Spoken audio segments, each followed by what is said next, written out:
back in spring of '02 in Addison, Texas, and with Dusty and some of his friends were involved in a fight at a party which they crashed. Also in '02, Cleveland County DA's office evaluated but never pursued a sexual assault complaint filed with OU police.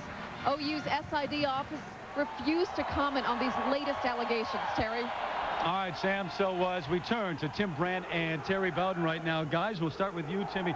From a personal standpoint, it's awfully disheartening for everyone involved, but what about a football standpoint? How much are they going to miss the virtue? Well, he was a captain of the team, so I think they're disappointed. But on the field, I don't know, it won't affect them at all. As a matter of fact, they're too deep, too talented, and too experienced to let that happen.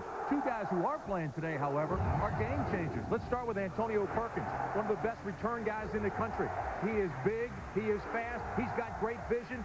He never offers his body up to the tackler. He's returned 8 kicks for touchdowns. But the guy everybody will be watching today, and eyes will be firmly focused on Jason White. Here's a guy who has the Heisman Trophy at home. He never loses as a starter. He's 17-3. He is very efficient, doesn't make very many mistakes. 51 touchdown passes, and out of every 13 passes that he throws, one's a touchdown. That's his remarkable status. Defensively, boy, if they force some turnovers against Oregon early, it could get ugly. Oregon just needs to worry about themselves. They came into the season expecting to have a great year. They didn't expect to have 7 turnovers the first game. 4 fumbles, 3 interceptions. Along with that, just a disaster in their specialty play. They dropped punts. They had a field kickoff return, called back. They gave up a kickoff return. You know, you can correct, you can't correct the lack of talent. You can't correct the lack of experience. But the good thing for Mike Bellotti and his team, they can correct turnovers and specialty teams. And right here, this guy, Kellen Clemens, he's a great one. #1 sophomore quarterback in their history. He needs to have a big game. But Terry, they've only had a week to correct it, and they come to Norman to play the #2 team in the nation. Mike Bellotti, Bob Stoops, two of the most successful coaches in the history of their respective programs. Oregon and Oklahoma next. So they will kick off. It'll be Jared Siegel, the senior from Sacramento, and Mark Clayton back deep for the Sooners. What do you think about this decision, Tim? You know, this is the normal decision to make, but I think in this instance it's a big mistake. I want to keep Jason White, Clayton, I want to keep all these guys off the field as much as possible. I don't want to give them the ball right out of the gates. Yeah, I disagree. I still believe in this conventional way of doing things. Get yourself on defense. Don't make your offense make a mistake early. Didn't take long for an argument. Not even underway yet. Here comes Siegel. Underway here in Norman. Clayton from 3 yards deep. Going to bring it back out. Got a seam initially. Closes out at the 32. So Mark Clayton bringing it back 32 yards. And the Oklahoma Sooners about to come on to the field. And they're led by a man who has plenty of experience. He'll introduce himself. Jason White, Tuttle High School, Tuttle, Oklahoma. And Jason White, the winner of the Heisman Trophy, of course. You saw the 71.4% the percentage. He comes out the 6th-year senior. Last year, threw for almost 4,000 yards. 3 receivers to the near side, 1 to the far side. Kewan Jones, the lone setback, as Bubba Moses goes in motion on 1st and 10 from the 32. Quick out. There's Clayton with the catch. Close to a first down, backpedals, and now again close to that stick. Jerry Matson, the middle linebacker, the senior grad student from Edmonds, Washington, on the hit. So, along with Jason White, take a look at our Outback Steakhouse starting lineups. And Kewan Jones, a little nicked up in that win over Houston last week. Should be fine this week, though. And Clayton, of course, the big play receiver. He already owns 7 Oklahoma records at this point in his career. The offensive front led by Jamal Brown, making his 31st consecutive start, the senior from Lawton, Oklahoma. Gain of 11 on the last play. Kewan Jones lapped up in the backfield. Going to lose at least 1, maybe 2. Devin Long, the junior, on the stop behind the line.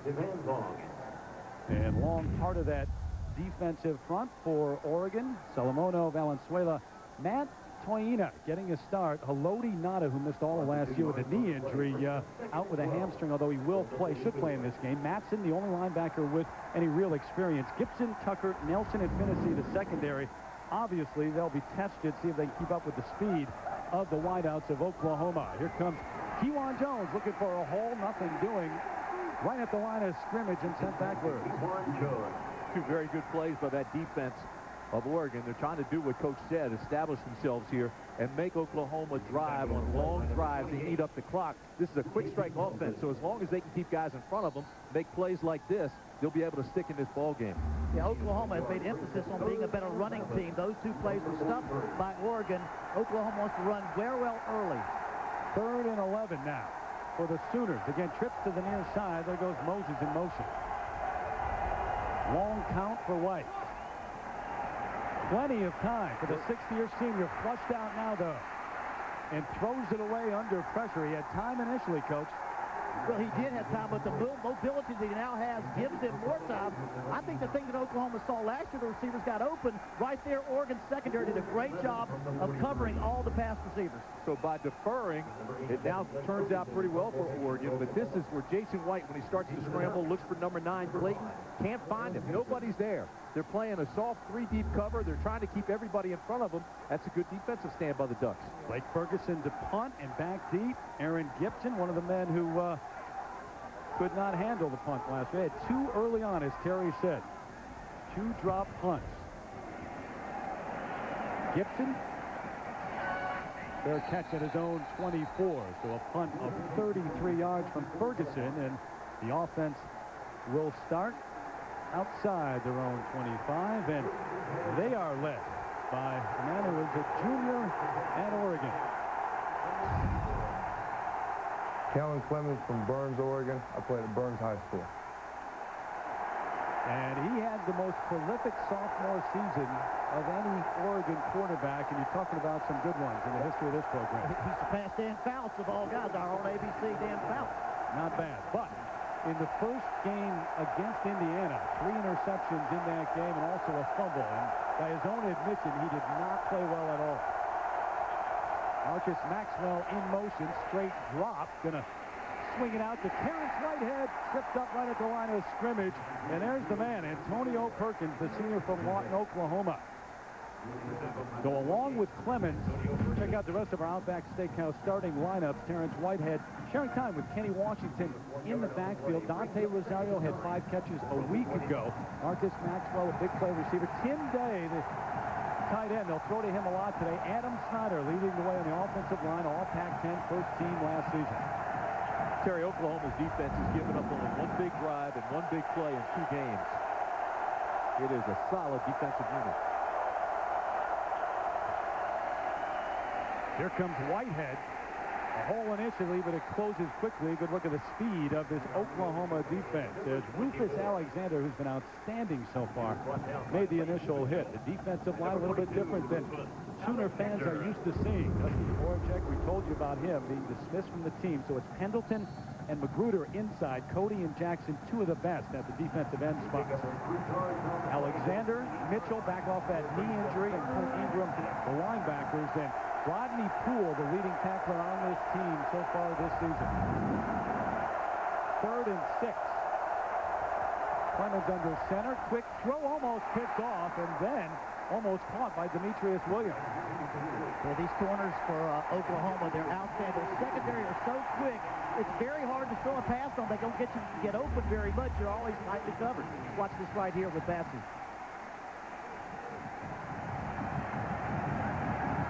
Another DB overran it and could have had a pick. A dangerous throw. Back deep. There he is. Antonio Perkins, another return for a touchdown last week against Houston. He has 8 in his career. You better stay in your lanes and you better cover. You better kick it away from him, what you better do. And you hear the boos here at Memorial Stadium, although there is a flag on the play back at the 15. We'll see what that's all about. Well, this kicking away from him is so difficult. Roughing the kicker, was that? Roughing the kicker. Against Oklahoma, big break for the Ducks. Oh, huge, but now gives him a chance to at least control field position here. Yeah, definitely roughing the kicker, running into the kicker. I don't know whether it's 15 or 5. Cooper Castleberry and his crew here in Big 12. But Terry, you're right. They aren't going to kick to the guy. They're going to kick away from him, but you still have to stay in your lanes and cover. Perkins is one of those guys. Get to the ball, pick it up, and still return it. And also, you're talking about field position. You kick away from him too much, and you're talking about 25, 30-yard punts. Running into the kicker on Oklahoma. Penalties decline. First down. declined because it would not have been a first down, and it was a 54-yard punt, and the fact that you don't want to kick to Perkins again and give him a chance to return one. So it'll be Sooner football. Bob Stoops when we come back.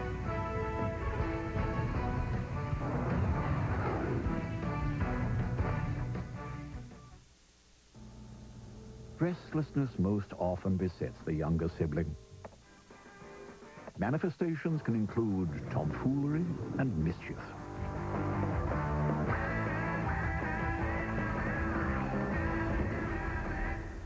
Frequently at the expense of others.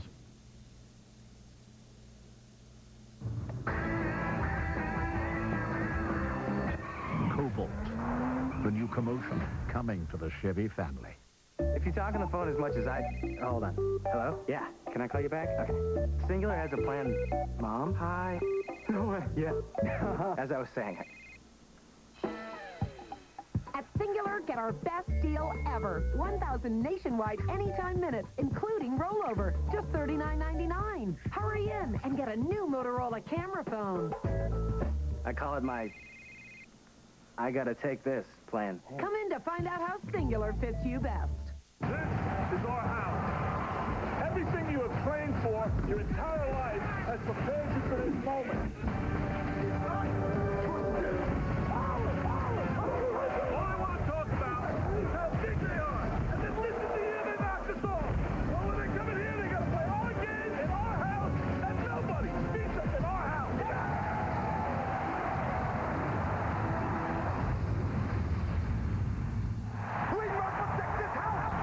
Every memory gone, every picture gone. It cannot be explained. Who could erase our lives? Who could do that? It cannot be stopped. They've been doing it for years, maybe forever. I've seen it. This Friday, experience the biggest jaw dropper since The Sixth Sense. Oh my God. If you go any further, I can't help you. The Forgotten, rated PG-13, opens everywhere Friday. Get into the game now with Enhanced TV at ESPN.com and interact for your chance to win a premium SUV. Jason White and the Sooners taking over on offense at their own 18. White in his 6th year and going through 2 ACL surgeries, the right hand, the left foot last year. Even Bob Stoops said, hard to imagine him as a Heisman Trophy winner back when he had the injuries and he was sitting out. Got to give the guy a great deal of credit for what he did. He's also one of the best feel-good stories in all of sports as you look at Bob Stoops. And when he took over the job, the very next day, he was at White's house recruiting him. Needed to get a quarterback here and actually revamp the system at Oklahoma. And obviously now they throw the ball often. Clayton on first down. The fumble's loose, or the ball is loose, and it may be in the hands of the Oregon Ducks. Jones got it back there. It looked like Oklahoma got it back. And you see how quickly Oklahoma's trying to get the ball out into space. Mike Lottie told me he's not so much worried about his cornerbacks, but his linebackers and defensive end out there having to cover space because of the speed of Oklahoma. Well, the other thing is, too, we asked him about his team speed, and he said, hey, we are not that fast. This is not one of my quicker football teams. They've got good football speed. They'll close on the ball, but they don't have speed to run with these guys step for step. Pretty good coverage. Ball's loose, and here comes Jones to get it. The speed for Oregon is in the youth of the team. Much of the speed with the younger players. Tough to play them in this game in Oklahoma on the road. Good look at the mobility of White. Oh, took a pop at the end. Jerry Mattson hit him at the 27. That's a legal hit. If you're going to slide, you better get your butt down on that ground in a hurry. You can't hang yourself out like this. Yeah, and you'd like to think that right here, he's already going to a hook slide. He's really not taking the shot quite as hard because he's getting his body down. You can imagine if he was leaning forward, him taking that shot going forward. But that's what we were talking about. You're going to see Jason White run the ball. He's more mobile, get outside the tackles. I don't mean run the football upfield, but outside the tackles, more mobility, buying time, and that's normally when he finds Mark Clayton.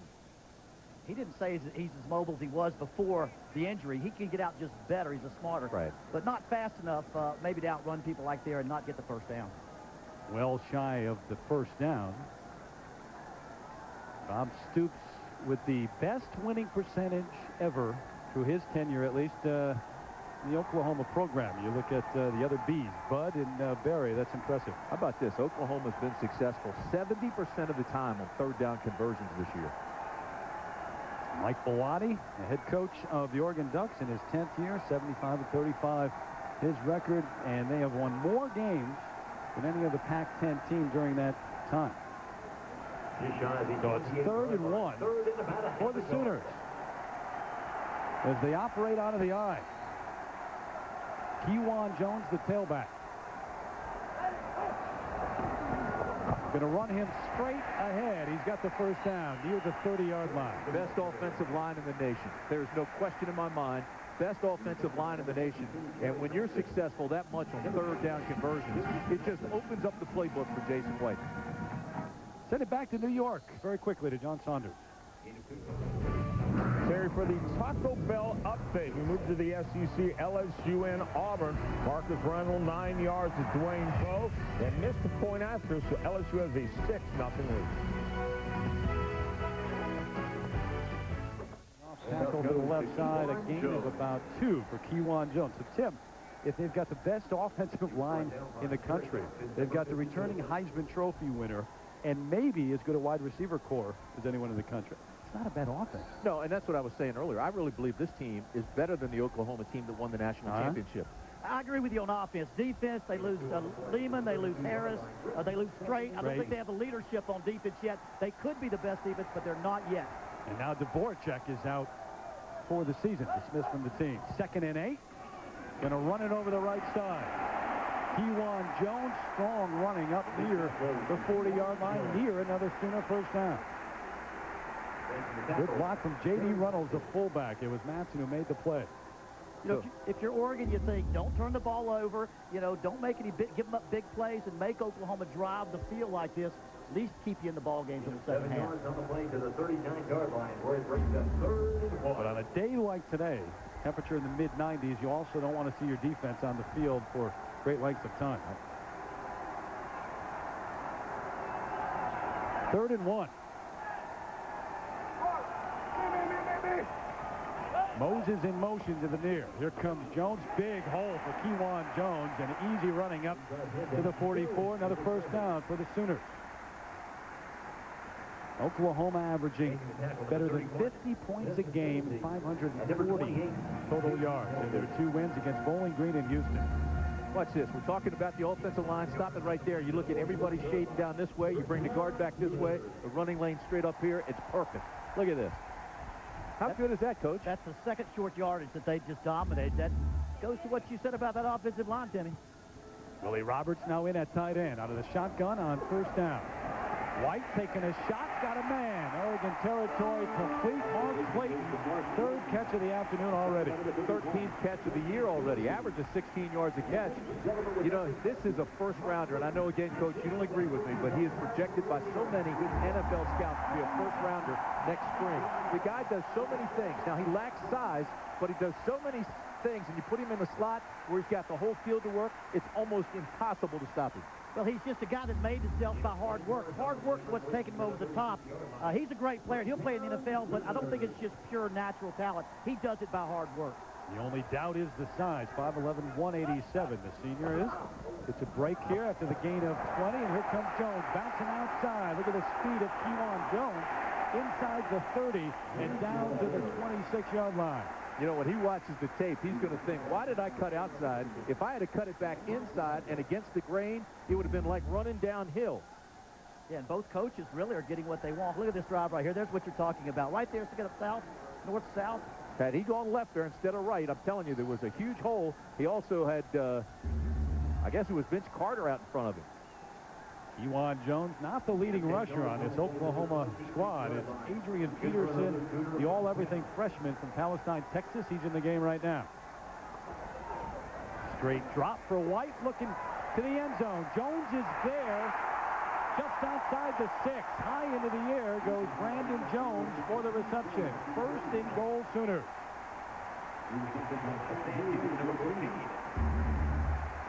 Defensive back was in position here. Look, he couldn't find the ball. He's in the position to make the play. Sam Hughes, now jump up there right here. He could not find the ball and make the play. It was lofted a little bit. Right now, they're showing too much respect, playing too soft. You're exactly right, Timmy. They talk about playing soft, not giving up the big play, but too much yardage underneath. Gain of 20, so it's first and goal from the 6. Peterson, the tailback. Here comes the freshman. Wrapped up at the 10. Jerry Matson's been active already in this game. Matson 6'1", 225 is a senior. He's got to show that senior leadership and use that size and that quickness that he has in that middle to set the tone for this defense, because this could be a long afternoon for him. They want to make these long drives, and here they get the penetration. They stay in their lanes on the backside in case he cuts back and made a nice defensive play. Well, again, they run with east and west very good. They don't have a lot of depth. Matt Toina, I think, plays backup at a lot of the positions, not 7 or 8 players in that front 4. Loss of 4. Kewan Jones back in for Peterson. Out of the gun is White. Got him. Under pressure, and down he goes. Ball is loose. And the Ducks have it. Oregon recovering the fumble. And what a huge turnover for the Sooners. Came with the backside blitz, got great pressure, stripped him of the ball. White never saw it coming. Matt Toina with the fumble recovery. Well, with Oregon, talk about not turning the ball over and giving up big plays, but creating turnovers is just as good, if not better. Now, what they're going to do now, have the time on offense a little bit. Devin Long's 2nd sack of the year. They never saw him coming, stripped him well. That is a huge turnover and momentum changer. Long with the hit, forcing the fumble. Toina in his first start for the injured Haloti Nada, recovering the fumble. So the Ducks take over, 1st and 10 from their own 31. Terrence Whitehead in the backfield with Rosario. Here comes Whitehead. Hit hard across the 30. Then Ingram, Lance Mitchell doubling up on the tackle. Those guys flying around and bouncing around like they heard you, coach, saying, oh, they aren't that impressive defensively. Fellas, their front 7 is so good, you can't double up on one. You've got to put a hat on all 7 people, and that doesn't allow you to pressure one hole. They're so quick you can't do it. Coach, if you're a back, you see a hole initially, but it closes so quickly. What was there is not there for long. And you don't have anybody on your practice squad that can stimulate that. You don't see it to get on this field. So it's 2nd and 9 as Kellen Clemens, the junior from Burns, Oregon, brings his squad to the line of scrimmage. Going to go back to the shotgun now. 3 receivers to the far side. The shovel pass, and Whitehead wrapped up right there at the 30. There's the speed, Lance Mitchell. That's the play that Lee Grosscup made famous at Utah, a little shuffle pass. You know, it's a terrific play, but if it's covered well like they did here, you're not going to get anything out of it. Everywhere I've ever coached, it's been called Utah. That's all we call it, right or left Utah. That's it. Shuffle pass. That's the couple. Lance Mitchell showed there he has no lingering effects from his knee injury he had last year and missed the season. Just as quick as the year before. Led the team in tackles the year before that. The senior from San Francisco did. So 3rd and 11. Clemens. Hit as he throws. The ball is loose. Incomplete. Incomplete pass. Larry Burdine, the sophomore from Lawton, Oklahoma, got there. They calling out a fumble? He ruled incomplete pass right away. How about that? Larry Burdine kind of skated around the outside like he likes that ice skating. We heard the other day right there. That's a good call. It was coming forward. It was coming forward. Yeah, the first college football player I've ever heard at the figure skating. Watches you on figure skating. How about that? You're right there in Oklahoma. I'll tell you, he's one of the few 6'5", 255-pound figure skating fans in the world. You, the sole one. Antonio Perkins, there you see the 8 returns for touchdowns. First 3 against UCLA last year. And it's David Dittman, the junior, the transfer from Redding, California, out there for his 2nd punt. Another line drive punt. Perkins trying to come over to return it, but they're going to boo him every time. Yeah, field position. That's what we said. You cannot do that every snap without losing incredible field position. But what do? Well, the last one was 54 yards. That's fine, but this one's only 37 yards. Well, the last one hit and rolls. Back to Norman in a moment. Time against Houston. Moses in motion. Here comes Kewan, cuts back, wrapped up, fights his way down to the 42. Almost stopped shy of the first down, but fought his way And it was Nada who was in there, Haloti Nada, initially, who hit him. The sophomore from Salt Lake City, who missed most of last year with a knee injury.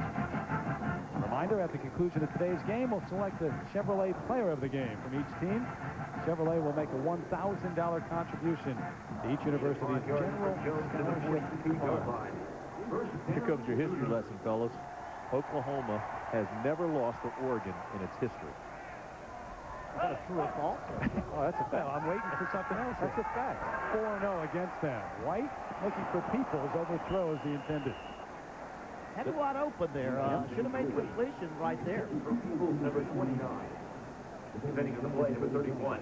The last time these two teams met, though, was back in 1975. And I want to say this again. Although their confidence is going up with Oregon, they've been on the field a long time. A lot of guys are sweating. The humidity is getting to them. They may have confidence, but you got to wonder how much water they're going to have in their bodies in the second half. Although Bellotti told us before the game, he wants them to be able to work for everything they get. He wants long drives because this is a quick strike offense, and so far he's held them pretty tough. White 5 of 7, 64 yards. They keep it on the ground this time, though. Kewan Jones to the 40. No, you're exactly right, Timmy. This is exactly what Mike Bellotti wants to happen for Oregon.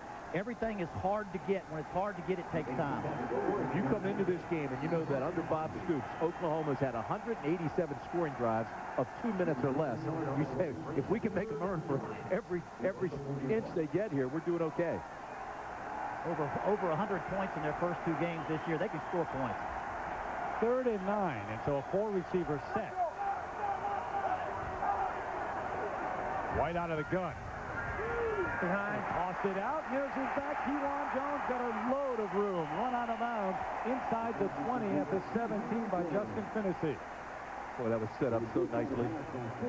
They felt that Oregon was being so aggressive and pressuring upfield that they just said, all right, let them come, and we'll set the screen. 3rd and long, the defensive line wants to get to the quarterback. See how they pressure, and the linebackers know they've got a pass that needs to be 10 yards deep, but they forgot about the screen.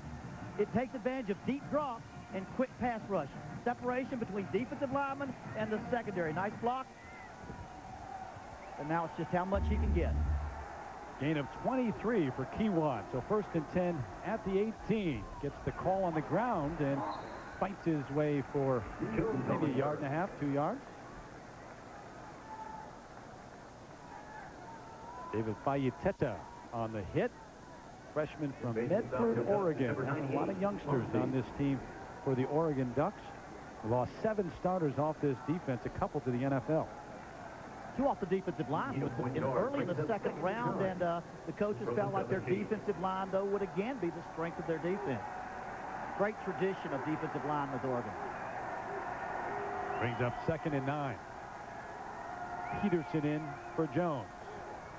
Here comes Adrian dancing and now lowering the shoulders and straight into the line inside the 15 to the 14. Peterson, who gained almost 3,000 yards in his senior season of high school. That's amazing. You know, offensive running backs coach Cale Gundy just reads off his numbers like an auctioneer. 6'2", 210, 4.4 speed in the 40-yard dash, 11-foot broad jump, 39-inch vertical leap. He knows all these numbers. So what you do is you just reload. You let Jones bang him down most of the first quarter. Now you bring in a young freshman with fresh legs. That's like a sickle and hammer. Got another one, too. DJ Wolf, a freshman who they say is almost as good as Peterson. White looking for room. Down he goes. So the Oregon defense coming up big again. They had the sack. They forced a fumble on the last series, and now they dump White to the turf. He's doing a great job. Well, the second time looks like they've stopped him in the red zone, or at least held him to a field goal attempt. And although Jason's been more mobile, you'll see the quarterback, his mobility has been good, but either the receivers have got to get open or you've got to hold the pressure. J.D. Nelson was the guy who fired early, Tim. They're playing on the edge, Terry. They're not taking them head up. They're playing on the edge. They're stepping a little bit, kind of shooting the gap, and they're slanting a lot, forcing them one way. So Trey DiCarlo on for a try for 35 yards. Going to place it down right at the 25. But not before we hear the gun, which scares me to death every time I hear that thing here. Nothing at the end of one. Who would have thunk it? Well, the longer we go, the more confidence Oregon has as they hang in here. So scoreless tie at the end of the first. Back with more from Norman after this message and a word from our ABC station.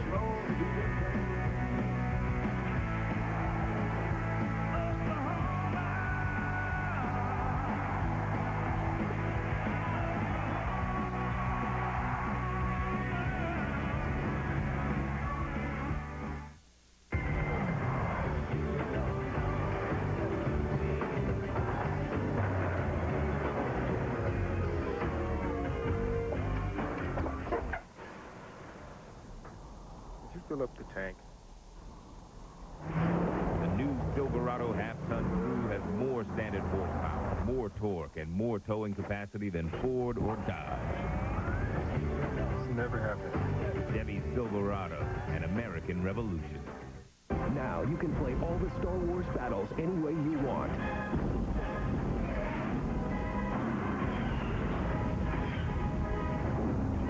Introducing Star Wars Battlefront, the video game. Tuesday, rated teen. Inside every can of Minwax is the secret to enhancing wood's natural beauty. Minwax rich wood stains and long-lasting protective finishes make it easy to turn any house into a beautiful home. Minwax, making wood beautiful for 100 years. Benny from the borough of Brooklyn called up his buddy Calvin in the Carolinas to holler at him about getting in from Verizon Wireless so Calvin can make unlimited calls to his summer love Lisa in Los Angeles, who told all her people to get in so she can gossip with her Aunt Gina in Atlanta, Georgia without using her planned minutes, which is just why Gina joined in to stay in touch with her baby boy Benny in Brooklyn. Join in and make unlimited calls to any Verizon Wireless customer without using any planned minutes from our national in-coverage area. Buy one LG 3200 phone for $29.99 and get one free. Are your people in? Good. Verizon Wireless, we never stop working for you. With 20 new episodes back-to-back, it's your last chance to see this Emmy Award-winning drama. I'm out the door. The final season of NYPD Blue premieres Tuesday at 10/9 Central, only on ABC. Your discretion advised. I'm a Ford truck fan. It's the biggest truck event of the year. It's Ford's Big Throwdown. Ready for a throwdown? Where you can save big on America's #1 selling trucks. No other truck can touch Ford, brother. Now get great throwdown savings on Tough F-Series pickups, like up to $4,000 cash back on remaining 2004 F-150 Super Cruise. And check out the bigger, bolder, tougher than ever next Ford Super Duty. This is why Ford is #1. Get to Ford's Big Throwdown today. Bring it on. Ford is the best in Oklahoma. Pre-qualify for your new home loan. Call AMC 491-9900. C Sports welcomes you back to this week's BCS Spotlight Game presented by ADT.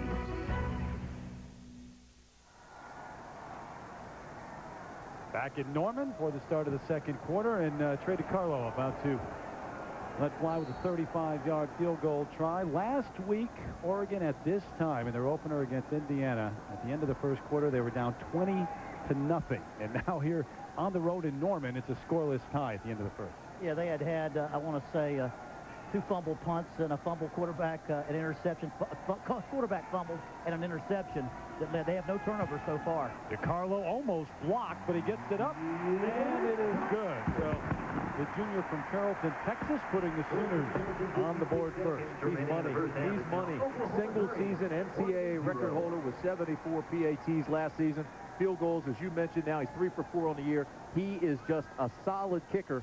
So you get down in the red zone, you get a good snap, you know you're going to get points.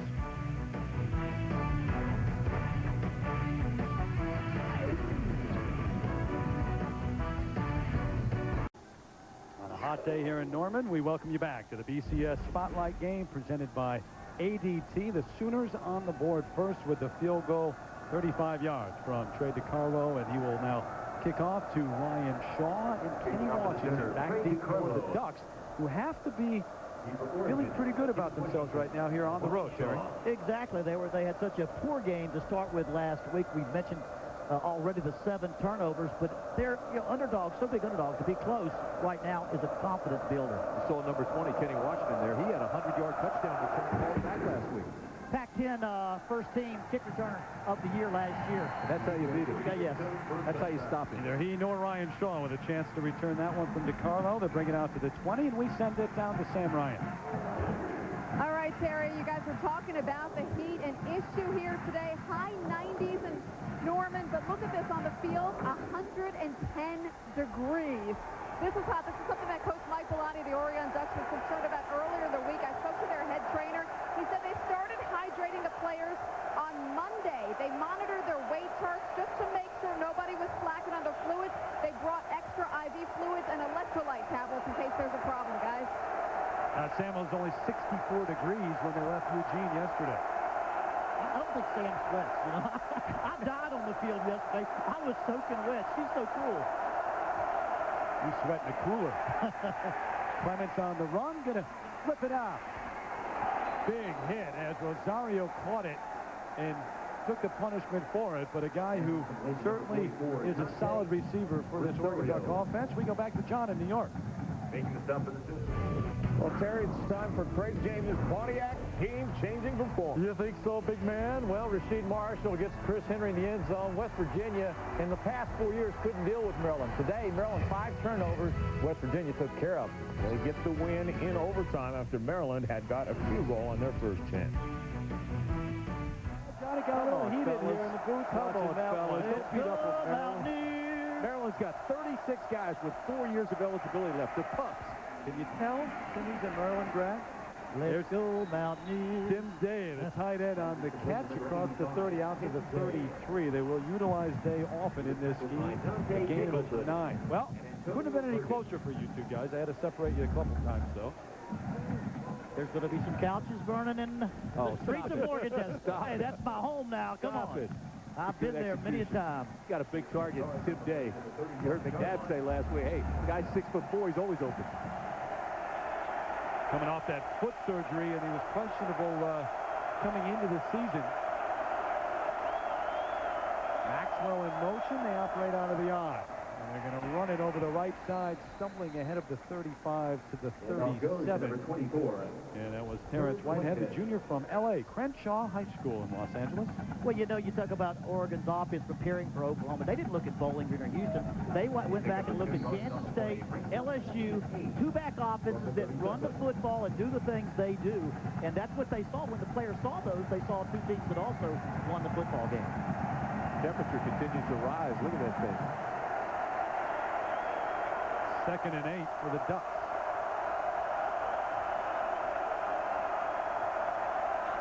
Crowd trying to get the defense into this. Quick out, complete. Demetrius Williams, a big play receiver across the 45. He should have an Oregon first down. Gain of 9 on the play. Got plenty. A reminder this fall on ABC. They survived the crash, but can they survive the unknown? Lost premieres Wednesday at 8, 7 Central, only on ABC. Good-looking promo. Eric Bassey that time made a poor pursuit angle. If you saw that, took the wrong angle, and the receiver ran right past him. So they moved the change, 1st and 10 for Kellen Clemens, who shared time with Jason Fife last year. The job is his. Going up top to Williams, and there's the contact. There's the flag. Eric Bassey on the coverage, but Demetrius Williams went down hard. You know, Williams, very emotional guy, but he's got to be careful. You saw that official, the back judge there, looking at him. You don't want to throw a flag on that when you just got the call for interference. Yeah, and for Bassey, Eric Bassey, this is tough because you're trying to cover the receiver. The ball is thrown way on your other side. The receiver ran through you. Watch here. Eric Bassey's covering the field very good. He's playing perfect position.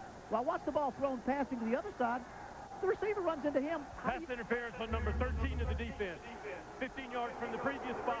Automatic first down. Because the last step, that receiver's got every right to go after that football. In the last 10 steps, he never even put his head back to look where the ball was. He was looking at the receiver and ran right into him. That's a good call. I'm just saying Eric Bassey could not have done anything to, he had to watch the receiver's eyes to find the ball. Never would he have thought that ball was on his backside. It's interference anyway, and it's a good call. Whitehead in at tailback. After the 15-yarder.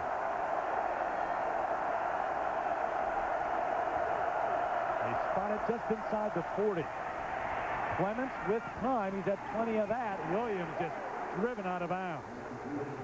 Rufus Alexander, the sophomore from Baton Rouge, and a little extracurricular after the play, but you hear the Rouge here in Memorial Stadium. They love this youngster. And look at him. See, he's a confident guy. Here's his 7th catch of the year. He had 129 receiving yards last week. He averages 26 yards every catch. But the guy comes all the way across the field. He's got that long stride, so he's hard to keep up with, especially when you're isolated on a linebacker or a safety. So he is very, very dangerous. Well, that's great speed from Alexander. Oh, he got his first start today because of the way in which he can play all over the field. 2nd and 9. They're on the option here, and Clemens going to keep it almost to the 35, but a flag is down just outside the 40. Rufus Alexander on the hip once again. This is a different ball club than we saw last week. I mean, they're playing with confidence. Clemens is throwing the ball on a rope, showing good arm strength. This is a good performance by Oregon. Well, Oregon also, they're not changing their personnel. They're just giving so many multiple looks. They're giving Oklahoma this look, that look. They spread them out, all kinds of different looks, and they really don't know how to line up the same way twice. But they haven't turned the ball over once. Well, that's therein lies the key. Obviously, that's the most important thing, and that's what the 7 turnovers last week. Can they correct that in 1 week? Yes, they can. Offside on number 80 of the defense. He lined up in the neutral zone. The penalty is 5 yards. It's still 2nd down. I'll tell you, it's Oklahoma, Terry, making all the mistakes. Dan Cody, the senior who just made that mistake, and all Big 12 performer, one of the best in the nation, and allowing Oregon to move the ball right down the field. Oregon with no penalties in the game. Top of your screen right here. I mean, you know Clemens is not a great option runner, but it gives them something else to have to look for. Kenny Washington, the senior from Brea, California, now in at tailback. Going to give it to him, dances one way, cuts back the other, and stops at the 32. Again, the ruse hailed down. It's Alexander. He was brought down by Rufus Alexander.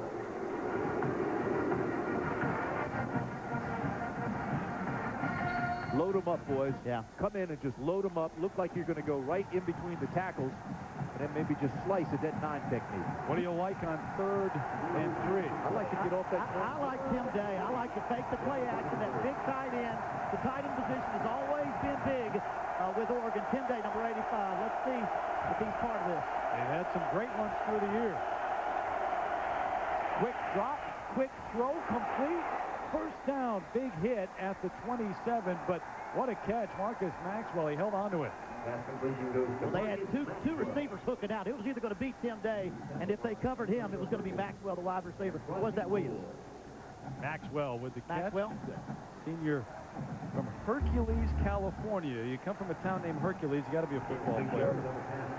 Weightlifter. Kellen Clemens throwing the ball so well.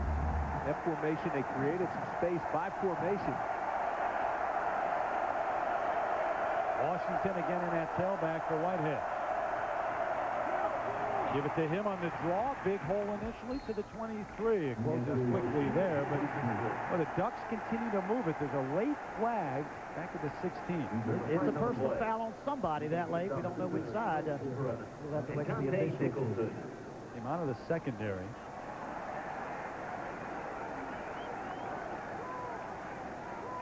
You like the fact that they're naming the numbers this year for the first time in college football? You know, they started doing that halfway through my profession, telling the coaches what number. It was wonderful. I think it allows the fans who understand the game and want to know what's going on, it allows them to be in the game even more. Yes. It would have been embarrassing when I was playing. I was the most penalized guy in the ACC. You led the league, did you? Yes, I did. Yeah.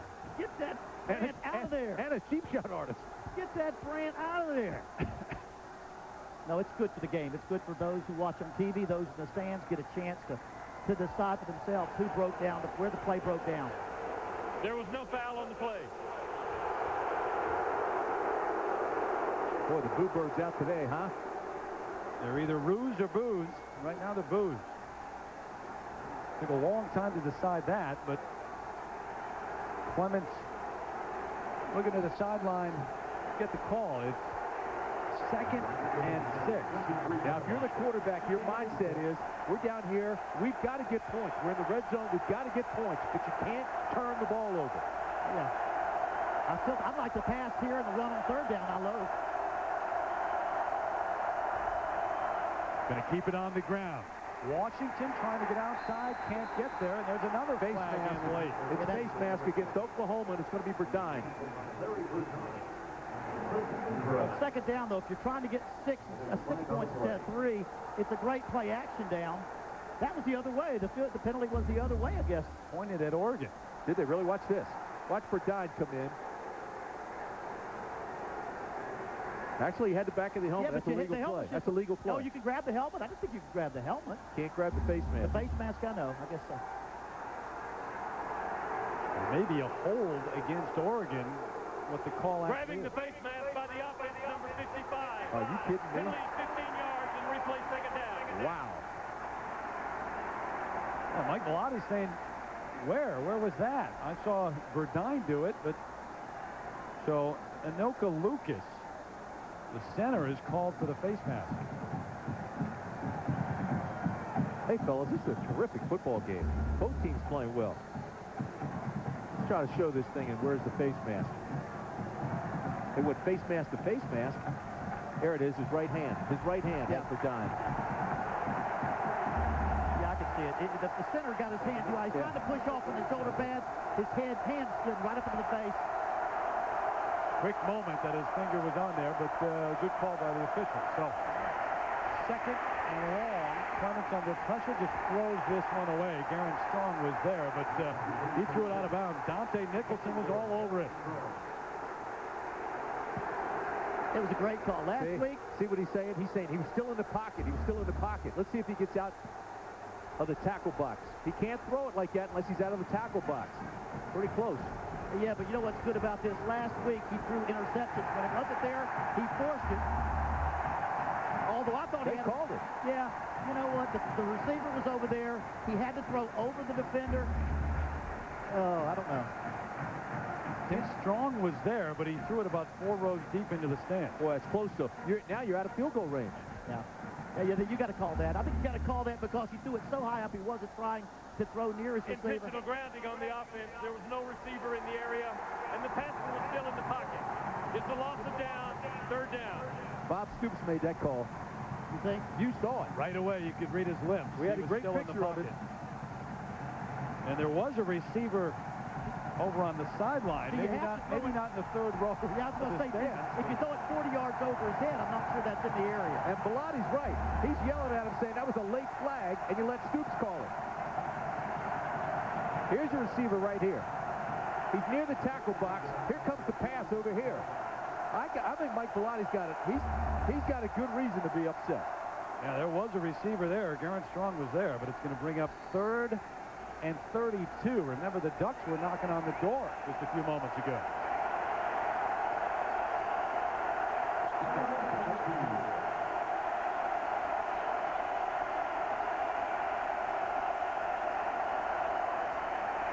Clemens out to Rosario, nothing doing there. It's a midfield. That's it. That's chum to a shark right there. I mean, these guys, they can smell it. They've got him backed up. They know the screen's coming, and they attacked it. You know, all week long, third long situations, every good defensive country, they rep the screen. We saw where Oklahoma hit the screen on 3rd and 10 and went for a long game. That's just everybody's playbook. Look for the screen on 3rd and long. Well, you think Carl Pendleton can't run for a guy that's 277? Wow. There were 8 crimson and cream jerseys around Rosario that time, and Perkins can't wait to get his hands on this one. Hasn't been able to touch one yet. David Dittman to punt it away. He's going to get a chance. Got a chance to bring this one back. Perkins slammed to the ground, though, at the 26. What a hit. Justin Andrews. Only a 27-yard punt, but he wasn't going anywhere. They were making sure of that. Great coverage, but the bottom line is right there. He was out of the pocket.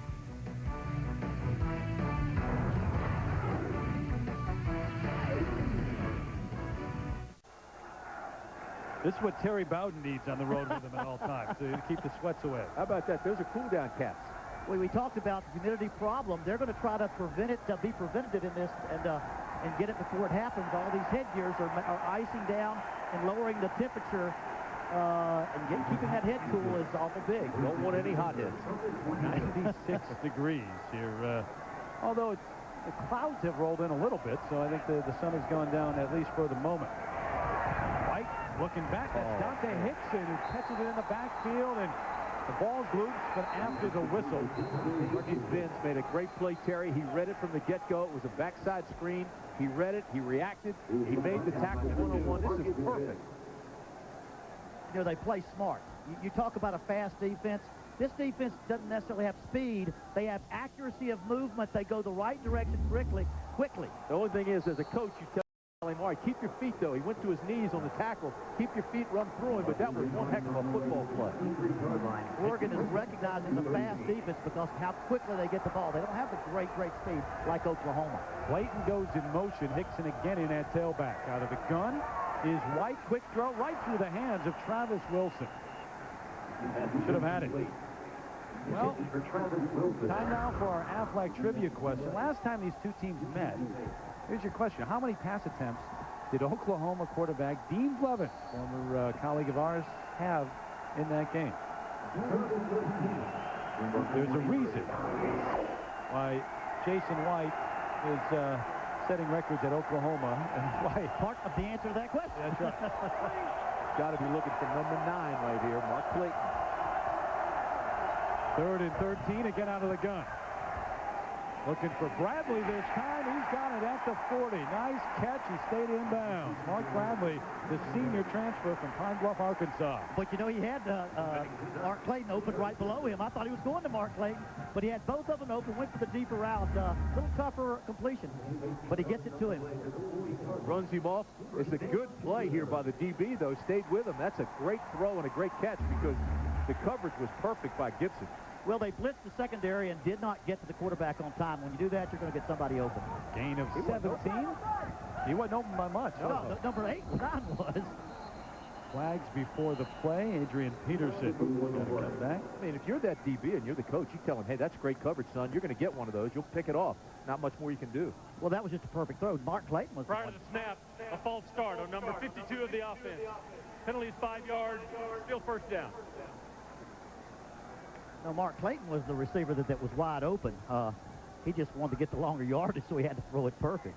Chris Bush going to disagree with all of us. He doesn't like the fact that they call out the numbers now. I tell you, the thing that jumps out at me, Terry, that's 3 penalties now against Oklahoma here in the first half.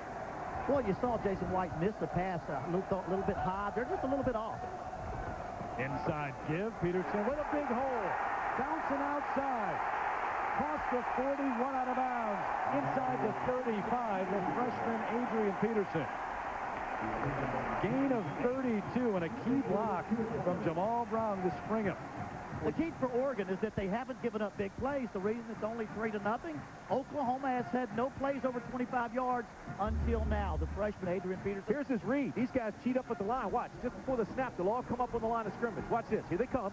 Let it go now. Look at it. Here they come. He reads it, and then that just opens it up. Knows if you get past that line of scrimmage, you've got some room to run because everybody was cheating up on the line. You know, they don't audible a lot, but they have either ors at the line, run it this way or that way based upon what you just showed us. Based upon the defenders being on the left side, he checked off to the play on the right. Left.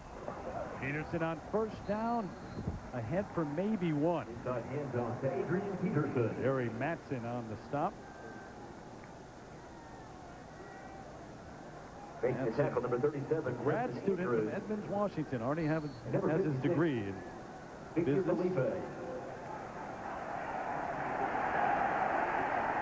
Quick snap, leaping over is Peterson, run out of bounds.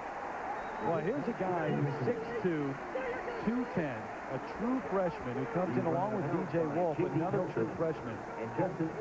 With Kewan Jones ahead of both of them as there is a flag down on the far side of the field.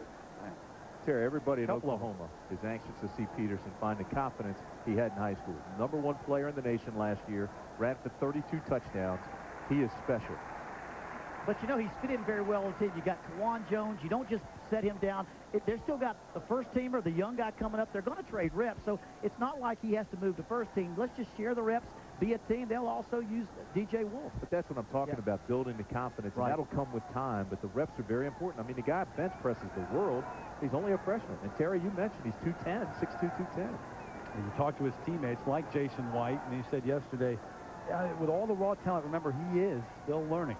He's just running right now. Substitution infraction by number 92 of the defense. Penalty is 5 yards. We'll replay second down. And that's what drives a coach crazy in what they had last week, the penalties and the mistakes. But they've limited those for the most part here in the first half. Sometimes, though, Terry, that's the coach. He makes a call late, and the guy tries to get off the field and he gets caught. By all means, it's the coach in that situation. See, that's where they ought to call the coach's name on the penalty. Hold it now. Let's not go that far. 2nd and 4. Willie Roberts in motion. Give it inside. Peterson still on his feet. Inside the 20 to the 19. We saw the speed a moment ago. Now we see the leg drive. Now, if I say to you, watch number 28 run, but think of Marcus Dupree. I mean, there's a big similarity. Yeah, you can go there. And I did too. I felt the same way thinking about Marcus Dupree back in my time in the day.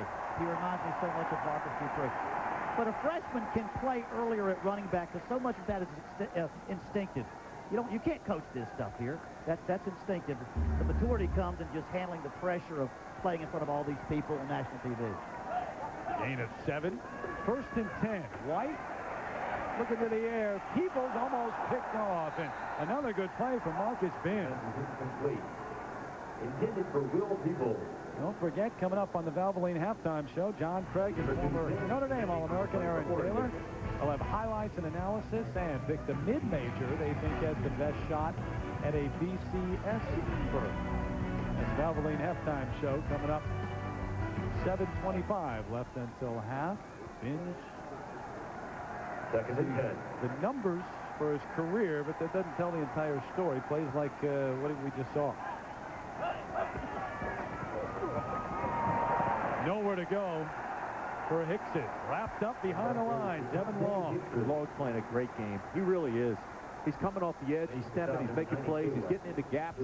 He's already got a sack. He stripped him with a football. This time he comes across and makes a tackle for a loss. Just look at him here at the bottom of your screen. Splits the blockers, and by splitting the blockers, uses that quickness to make the tackle for a loss. He was all conference last year. They were expecting big things out of him. And like you said, 2 players went early in the 2nd round last year off the defensive line into the NFL, but they expect that to be the strength of line of their team here. Now, this is a critical play before the half for Oregon. They've been terrific today and throughout the season on 3rd down. See if they can pick this one up. Long pressures White, but complete over the middle inside the 10, all the way down inside the 5. Mark Clayton with another big 3rd down catch. Every one of his catches last week was on 3rd down. And he caught the ball with 2 yards left to go to get the first down. They did not throw it for the first down. What they like Clayton. Look at number 9 here. He sets down a couple of yards short of the first down, but he uses his effort, his running ability, his drive to make that first down. Well, first of all, you say you put Clayton in the slot. You make him the inside receiver. He's got the entire field to work. When they sit in a zone like that, he just finds the open area and sit down. And he's working against linebackers and defensive ends, not cornerbacks, and that's what Oklahoma wants to do.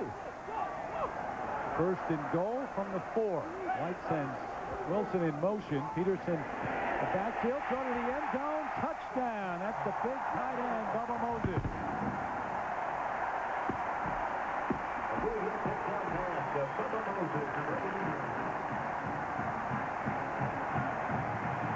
Impressive drive for the Sooners. And disheartening for the Oregon defense. They played so long, so hard, with so many big plays, but they find themselves 10 points down after all that effort. That's disheartening. They gave up one big play to Adrian Peterson. And Rucky, if you're going to have play action on goal line, 1st and 10.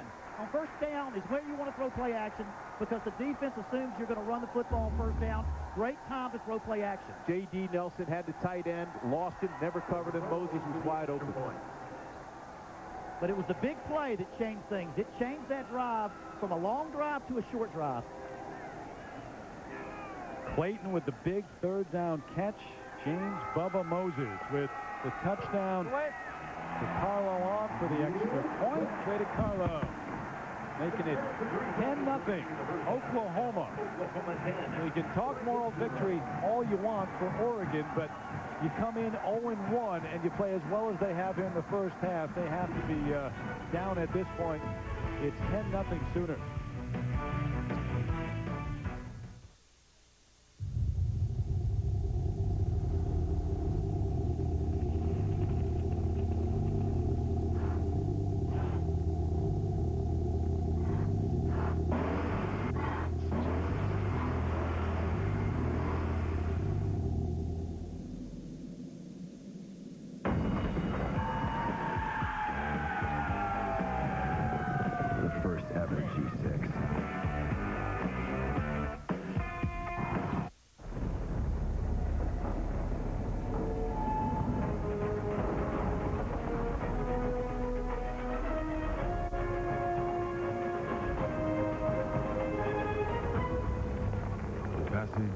intense. But if you complete the journey, you will find your destiny among the world's greatest warriors. The few, the proud, the Marines. Ooh, scary. Yeah, and I bet they didn't have that insurance back then. What? What? It gives your mommy money if she's sick and can't work. What does? What? Hey, attention! Do what? Aflac. Ask about it at work.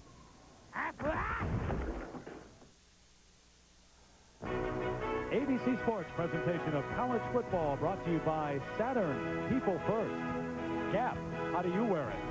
The Hartford Mutual Funds, official corporate partner of the NCAA. And AOL for broadband, proud sponsor of First and 10. Beautiful campus, isn't it? Saw the seed sower there on the campus of OU. Gave you the Aflac trivia question a few moments ago. Last time these two teams met, how many pass attempts did Oklahoma quarterback Dean Blevins have? A little bit different than what we're seeing today. The answer is 5. He attempted 5 passes, and they won 62-7. That's the way they used to play.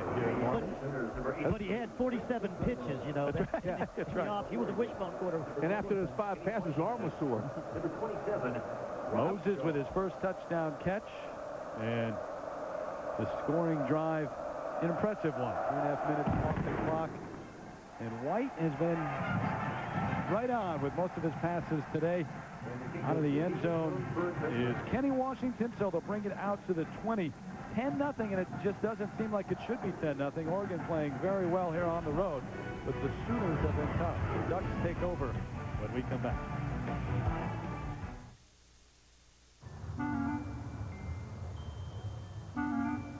It's beautiful.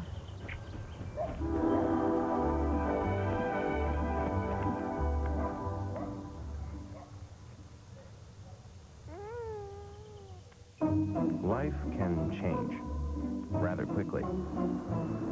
Only Saturn lets you exchange any new car for another within 30 days. Saturn. People first.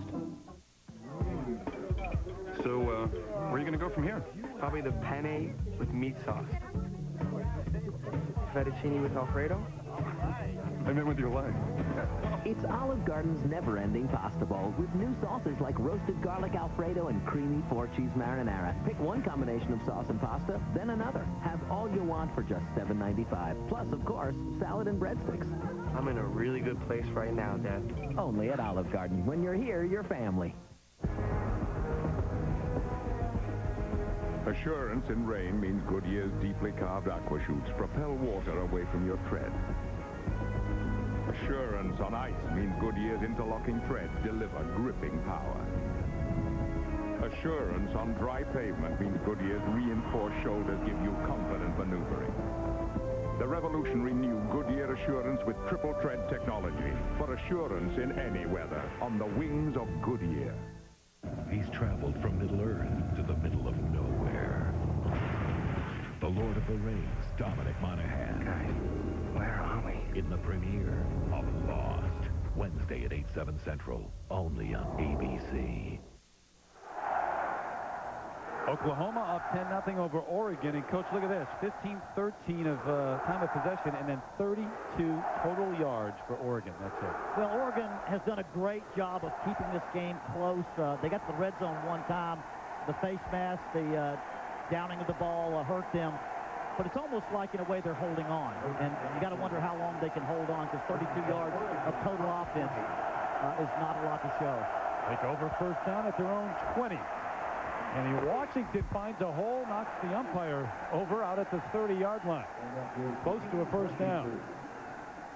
Nice job of putting helmets on the linebackers there. Both linebackers blocked, and they split the team. Probably the most positive run they've had this game. Umpire's part of the field. He's got to get out of the way. That's not a good play on his part. Got to keep his head on a swivel and get out of the way. You know, keep in mind, Oregon was down in the red zone and came away with no points. And see, that umpire's got to get out of there. He just got caught in the wrong place. Can't do that. Call it a gain of 9, so it's 2nd and 1.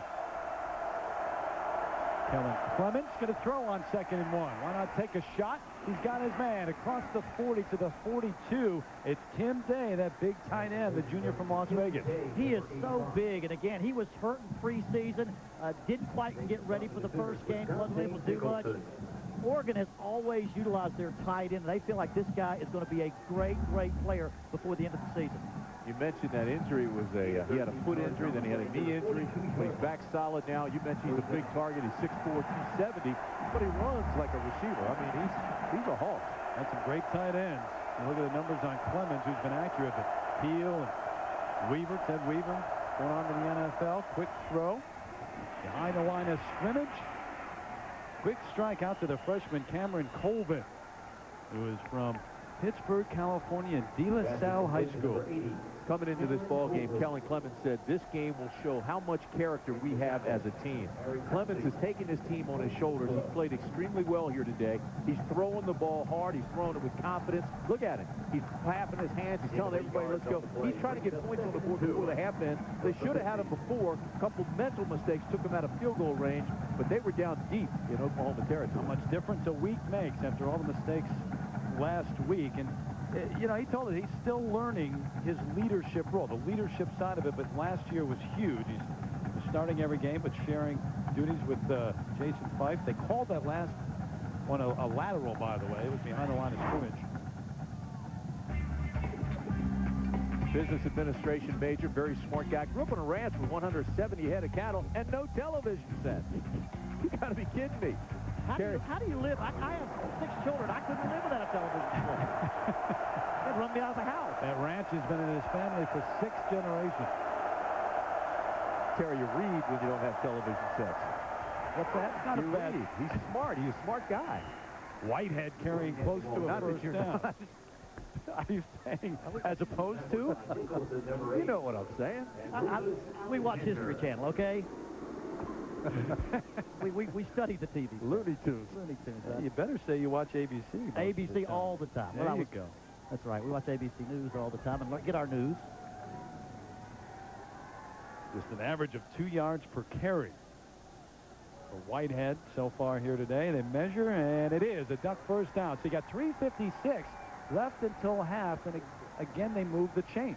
It's a very, very good drive he's got going here. He's just got to manage the clock, manage what takes place. No turnovers, no penalties. And you don't have to hurry here. You want to use all of that 4 minutes, 3:56. And they had a great drive last time. Like you said, got into the red zone, a good long drive. They're continuing to do that right now. Need to get points. They had 32 total yards to start this drive. They've got 32 yards in this drive. So 64 overall. Clemens, the straight drop. Under pressure, the ball is loose. Did the Ducks get it? They're still scrambling for it. I'm thinking Oklahoma got that ball there now. The Sooners got it. Look at the line judge. The lineman make that call from where he was. Clint Ingram came flying. And Mike Gawadi may see turnovers in his sleep again, in his nightmares tonight after what happened last week with the 7 turnovers, and now they start to move the ball, and here's another one. Well, Clemens never saw him. He's looking downfield. He's going through his progression. Now here comes the pressure. Boom. Got him high. Ball's loose. Not much a quarterback can do in that situation. He's already ready to throw the ball. He's focused on his receiver. He's already getting ready to throw. The arm hasn't gone back yet. You got to give him a little more time than that. Came high at the head, though. I mean, that was awfully close. His hands up that helmet again, that face mask area. Now the Sooners have 3 minutes and 33 seconds until half. Taking over inside Oregon territory. Adrian Peterson reverses field. Keeps the legs driving, but stops right at the 49. Evan Long Jr. That's a big turnover because, you know, we were talking to Dan Cody yesterday. He said, we've been working on turnovers. We've been working on strips. This is a team that came into this game with only 2 turnovers. So they put a point of emphasis on that. They said, we got to turn this ball over. And so there they've got one, and it's big. And he talked about how they worked on it in the offseason, how they worked on stripping the ball. And if they're the second guy to the ball, go for the ball and not for the man. And it's really been a factor for them to cause turnovers this year. Call this sudden change. Want to score right now. Hickson in at tailback. Here he is. Can't get away from the grasp of Devin Long again, who we called his name often already. Number 99. So White accurate on the afternoon. Saw the touchdown strike to Bubba Moses on the last drive. And not much going on in this drive so far. Brings up another third down. And again, the Sooners have been terrific on third down. 2 for 2, I believe, on third and short. In fact, they haven't even been close. We'll see what they do here. The last one was a strike over the middle to Clayton, which set up the touchdown to Moses. Now, this is a situation, 10-0, where I might take a big deep shot and go for a deep when the only difference is they... Oklahoma. First time out. Boy, you talk about clock management, perfect. They let the play clock go almost all the way down before they call that timeout. 2:05 to go in the half. Clock management by OU.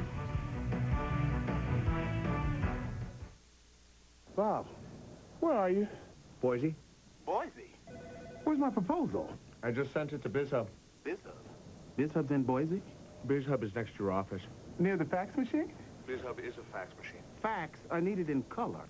I printed it in color. But you're in Boise, Bob. I'm printing to BizHub from Boise. You've got a BizHub. We all have a BizHub.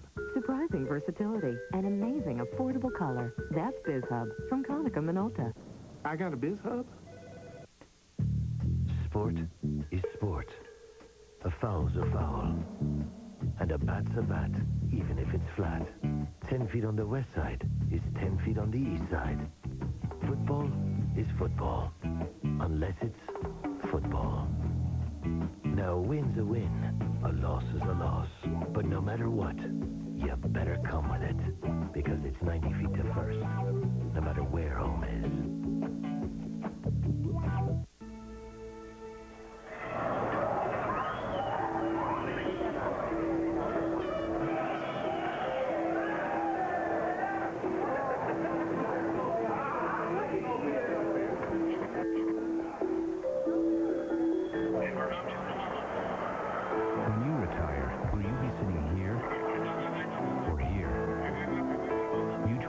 From the Hartford, for people who are always thinking ahead.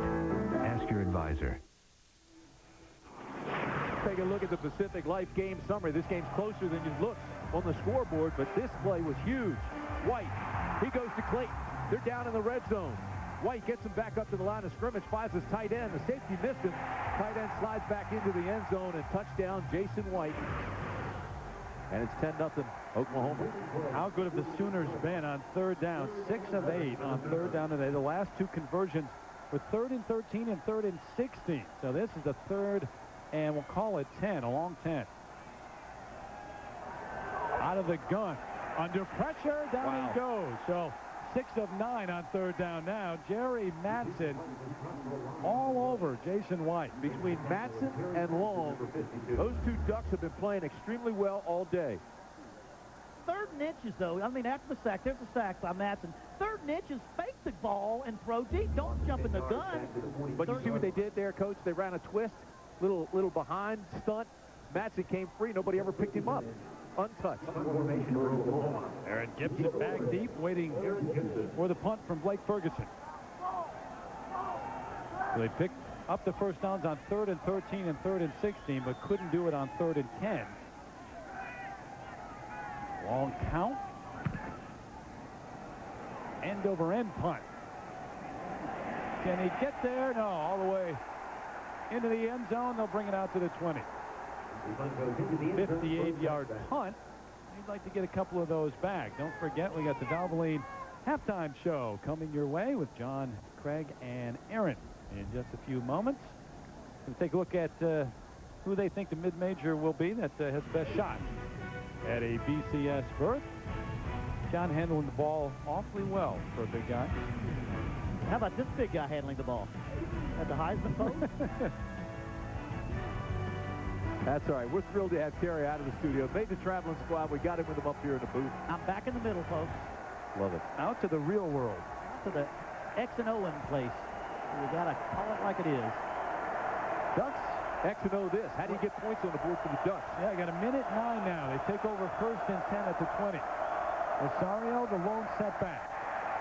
Clements throws it out, complete, out of bounds, and there's Marcus Maxwell, the catch. Second catch of the afternoon for him. Clock stops. Well, most importantly, you throw it to the sideline. You throw it once it's either out of bounds or caught. Don't throw across the middle dangerously, because 10-0 isn't so bad at halftime. 13 or 17-0 is.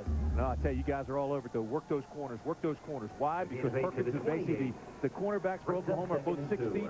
These guys that they're throwing to, well, you look at Maxwell, there's 6'4". You got Day 6'4". You got Williams 6'2.5". Use that mismatch. Go after these corners right here. Clements going to throw it out on the screen, and what a hit. Rosario caught it, but Rufus Alexander. Now you know why they call him Rue and chant his name every play. This is his first start, but it won't be his last. This guy is going to be something special. The speed is what he got. You can't coach speed. Watch him outrun the blockers. Yeah, he dropped it before he had control, so they're going to call it an incomplete pass, and that's a good call. Stites has to get out there and make that block. He was slow getting out there, and that was the difference. Maxwell and Williams to the near side. Three receivers set. Sooners showing blitz. Here they come. Pick it up nicely initially, but nowhere. And look at Clemens just moving the pile. Across the 30, it looks like he's got an Oregon first down. I tell you, he ran the ball last week more than his running backs. 12 carries, 68 yards. That time, he just wasn't going to be denied. He was carrying 3 guys with him for the first. You got to think those offensive linemen kept pushing the pile and kept pushing the pile. I have to wonder if those offensive linemen weren't pushing their own quarterback. Mike Bellotti burns his first time out here. 215. Clements is 215 pounds. That's a heck of an effort right there. You could be kicking your way to $1,000. 49 seconds left until half, and Mike Bellotti taking a strike perhaps as he's got first down after his quarterback drove the pile across.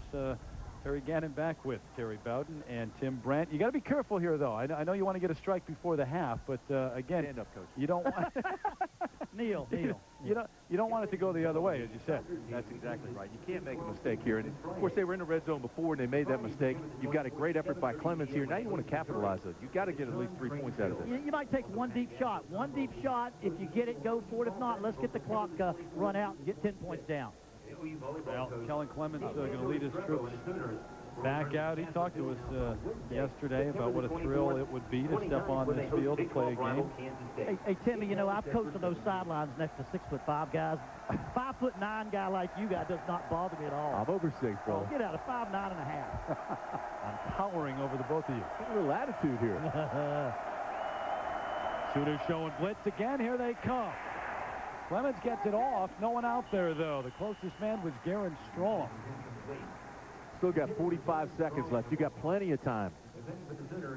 Well, what's happening now is you're going to have to look at possibly not running the clock out and having to face punt rush and punt return by maybe the greatest punt returner of all time, right, Antonio Perkins. All right, well, let's talk about this, Coach. You've got 45 seconds left. You've got 2 timeouts left.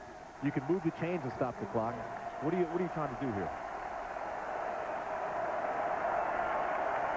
But don't answer him right away now. You know, I mean, take the time to think. I would run the clock out. I know you probably thought he was going to pass downfield. I would run the clock out right there.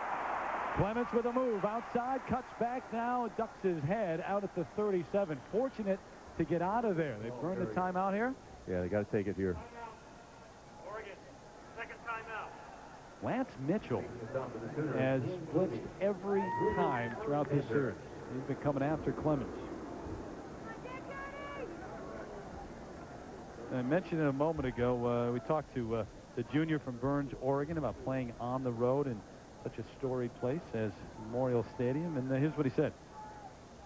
The first thing that I felt was how close the stands are to the field. I mean, they are right on top of you. I thought they were close in Austin. They are right on top of you right here. But there's an atmosphere at a storied program like this, and you can feel it when you walk down the ramp and step onto the turf. It's an honor to be here, but it's also, you know, an opportunity. I was talking about yesterday the walkthrough. It's a little different when you actually have 82,000 in the stadium, too. It's so steep. The stands go straight up. I think that's what you see also. This upper level goes straight up, and it feels like it's up in the clouds, and that's a little different in Austin Stadium. Tell you what, he's just an intelligent young lad, isn't he? I mean, you sit down, you talk with him, he's so impressive the way he speaks. He's so sure the way he handles himself. But he's up against it here. He's got third down. He's got to get a first. He's got 36 seconds, so he's got to move the ball downfield. And I think now almost you have to pass it now because they'll call timeout. So you've got to try to get a first down now because you've left so much time on the clock. 3rd and 4 for the Ducks. Swings it out to his back. Kenny Washington fighting his way. Not going to get there, though. Tripped up at the 40. Shy of a first down by Eric Bassey. And now the Sooners will call the timeout, Coach. Yeah, and you had to wonder, do you go for the block or do you set up the return? I think with Perkins, you don't have to set the return. You go block it, he'll make the play anyway. He makes the punt return whether you set up a block or not. He's only had a chance to try to return one, and they swarmed under him. It was a line drive short punt that he ran up the field and the defender right in his face. So that's been it. Monday night, showdown between two of the most potent offenses in the NFL. Culpepper Moss and the Vikings head to Philly to take on the Cam, Owens, and the Eagles. Should be a shootout there. Monday Night Football at 9 Eastern, 6 Pacific. Right here on ABC, the Vikes and the Eagles. How about T.O.'s debut in Philadelphia? 3 touchdown catches. Not a bad job, I'll tell you.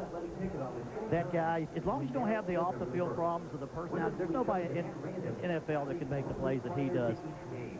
Randy Moss, of course. The Vikings, Terrell Owens, looking across the sidelines at each other.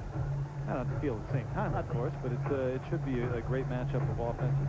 Now, if you were ever going to punt the ball out of bounds with 22 seconds left, you're going to punt the ball out of bounds if you got any sense at all, because it would leave less than 20 seconds left, and they've got to go a long way. So whatever you do, do not punt the ball to Antonio Perkins. The punting team was not on the field, and so here they go.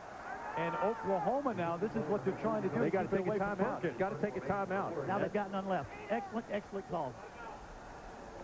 Now, so Mike they had to take a timeout. They've had too many guys on the team. You're right. Now it's nothing with 21 seconds left. Now last year, your son played for UCLA, and I think they had an experience with Antonio Perkins about punting to them. Well, he was a safety for UCLA, and they held him defensively just like Oregon's was doing, but they gave up some big plays. Now, here's the first one. This is Perkins against UCLA, and they're saying, oh, wait a minute. You know, what kind of return is this? The second one, they didn't even have a punt return on, and he just took it down the sideline. 3 in one game. It turned the whole thing. Why would they punt to that guy? Are you kidding me? Why are they punting to him? Everybody in the world saying, don't punt to that guy. And you had to bring that up. His kid on the UCLA team, and then you got to bring that up. You know, every coach has gone through that. Carl Durrell, he just broke his heart. Carl Durrell has been through that. We all have. You'll never do it again. But you don't face many people like Antonio Perkins, I promise you. Guys, you got to credit Mike Bellotti here for this last move. Kevin, he didn't mean to hurt your feelings, son. Yes, you don't know him, Kevin. Yes, he did. Kevin wasn't covering, was he? Yes. Oops. Oops, I did it again. So Oklahoma had to burn a timeout to get the right personnel on the field. I tell you, they're still having problems getting personnel in and out. Yeah. You know what they're worried about here? They're worried about the fake punt. Something crazy, yeah. Exactly. It's a 4th and a half a yard. Well, look at this. There is no punter, and it's Clemens who will bring the team up. He's under center on 4th and 1. Yeah, they're just going to wait and then go off. Play clock at 9. Doesn't matter. Counting. Play clock doesn't matter really if they get delay. Might not even try to get this one off, and they do try it, but they're going to blow it dead. So delay of game, all it's going to cost them is 5, and they're still going to punt.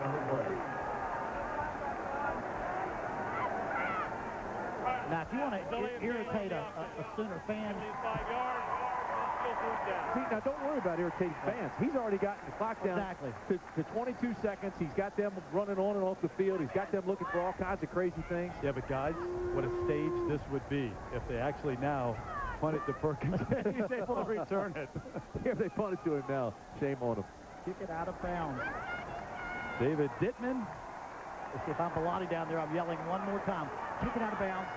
They got Too many guys on the field. They got about 20 crimson and cream jerseys on the field right now. They punted away from Perkins, and Going to roll dead inside the 20 at the 18, but clock stops with 13 seconds, Terry, but Oklahoma now with too many guys on the field. That's an automatic first down.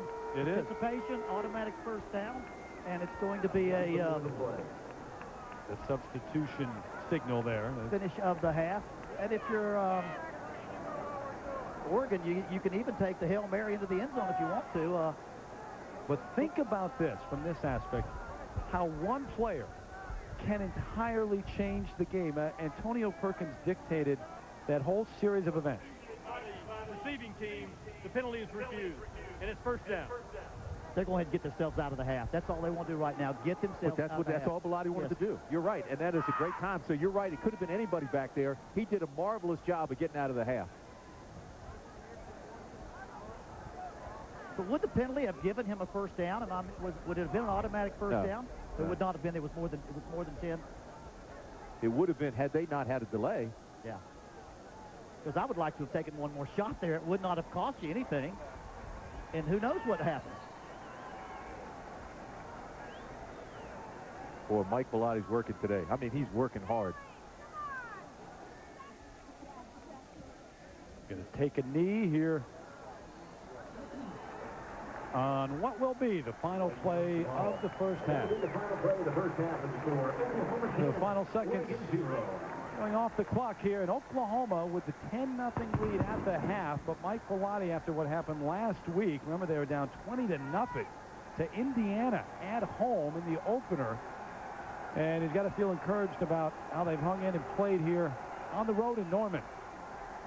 If you're Oklahoma, though, and Bob Stoops, you still have the 10-point lead. Going to send it down to Sam Ryan right now.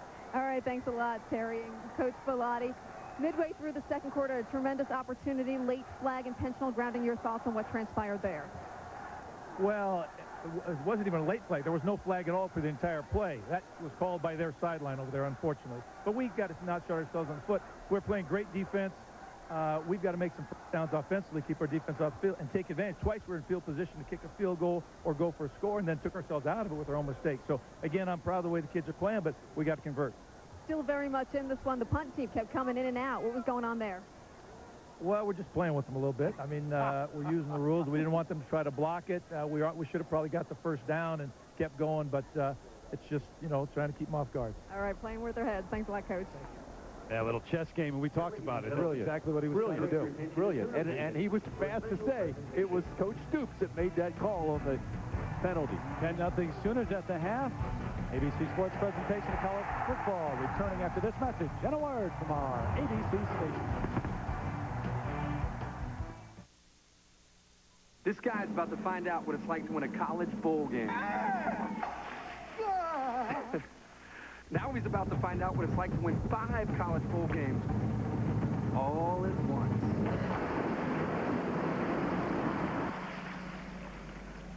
Enter to win Cooper Tire's Ultimate Bowl Tour, and you and 3 friends could be headed to 5 bowl games in 1 week. Go to a Cooper dealer near you or visit ultimatebowltour.com to enter. And who knows, this could be you.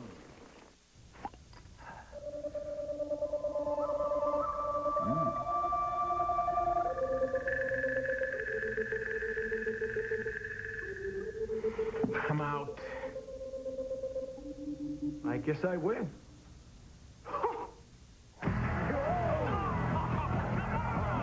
Funny how a quality beer can turn a bad hand into a...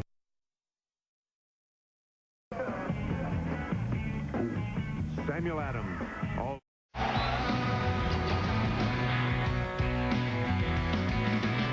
Sooners up 10-0 here at the half over Oregon as the Pac-10 is in town to take on the Big 12. Hi again. Welcome back. Terry Gannon along with Terry Bowden and Tim Brandt. Play a little Bowden ball right now and tell me why Oregon is still in this thing. Bowden ball says that if Oregon's going to have a chance to win this game, they can't give up the big play. Adrian Peterson right here scrambles for 32 yards. The only play Oklahoma has over 25. They haven't given up the big play. No, and Oklahoma has played very well defensively, but, Oregon has hurt itself. Oregon got down to the 23-yard line, should have come away with points. 2 big penalties. They hurt themselves, took themselves out of field goal range.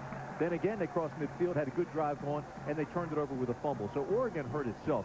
You got to give the credit to the defense a little bit, but, yeah, Oregon's killing itself. But Oregon will receive here in the second half, working against stingy Oklahoma defense. You can't fall any more behind here and expect to come back against this defense. Yeah, no matter how many big plays they hold Oklahoma from having, they don't seem to have the chance to score. They got to score points if they're going to have a chance too. Mike Bellotti deferred after winning the toss in the first half, so Washington is back deep along with Ryan Shaw, and they're going to keep it right there. 8 yards deep. No chance to bring this one back, and Carlo hasn't given them a chance all day long. Take a look at the Pacific Life game summary. We'll show you what we were talking about at halftime. And as you look at the statistics, I mean, you can look at this. This is all well and good, but see these penalties right here? 4 for Oregon, and 2 of them took them out of range. The 3 for Oklahoma didn't really hurt them that much. Then you look over here, you see the time of possession, and of course it's been dominated because of this. They're dominating in passing yards, total yards. Pretty good first half for Oklahoma. Oregon now has to correct its own mistakes. Yeah, but those numbers are good in relative to Oregon's numbers. They're not really good compared to what Oklahoma usually does. 54 yards of rushing for Oklahoma is not a great first half. Cooper's microphone's not working, but speak up, lad. Legal procedure against the kicking team, and the flag was back at the 35, so they're going to do this again.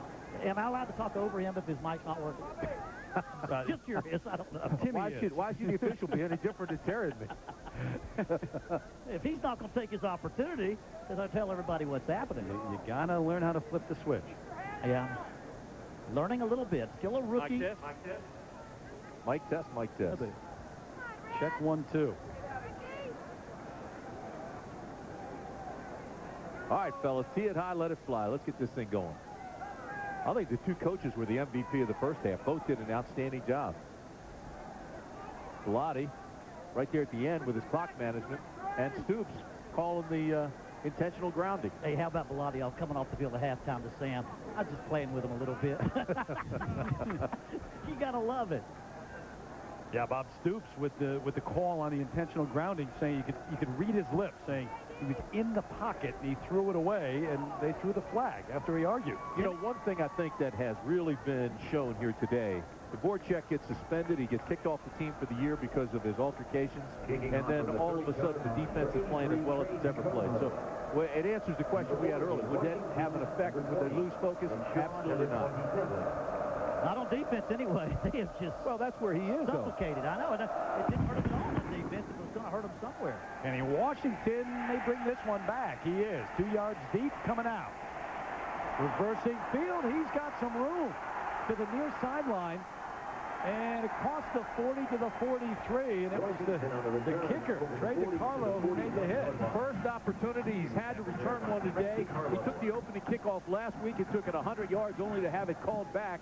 Here he has a great return, gives Oregon terrific field position right out of the gate. First team Pac-10 kick returner last year, but DiCarlo gets a ton of credit. If he doesn't turn him back in, watch DiCarlo, the kicker, at the end of this play. Well, they overran their coverage. Exactly. Then he cuts back, and now DiCarlo's got to be the safety valve. If he doesn't cut him back, this thing goes the distance. And guys, again, go back to the coaches. You don't know this, but it's not just instincts. You know, Mike Bellotti has talked about the quickness of the defense and overrunning the coverage. First and 10. Straight ahead, a big hole for Terrence Whitehead, and he's out to the 47, maybe the 48. Terrence Whitehead.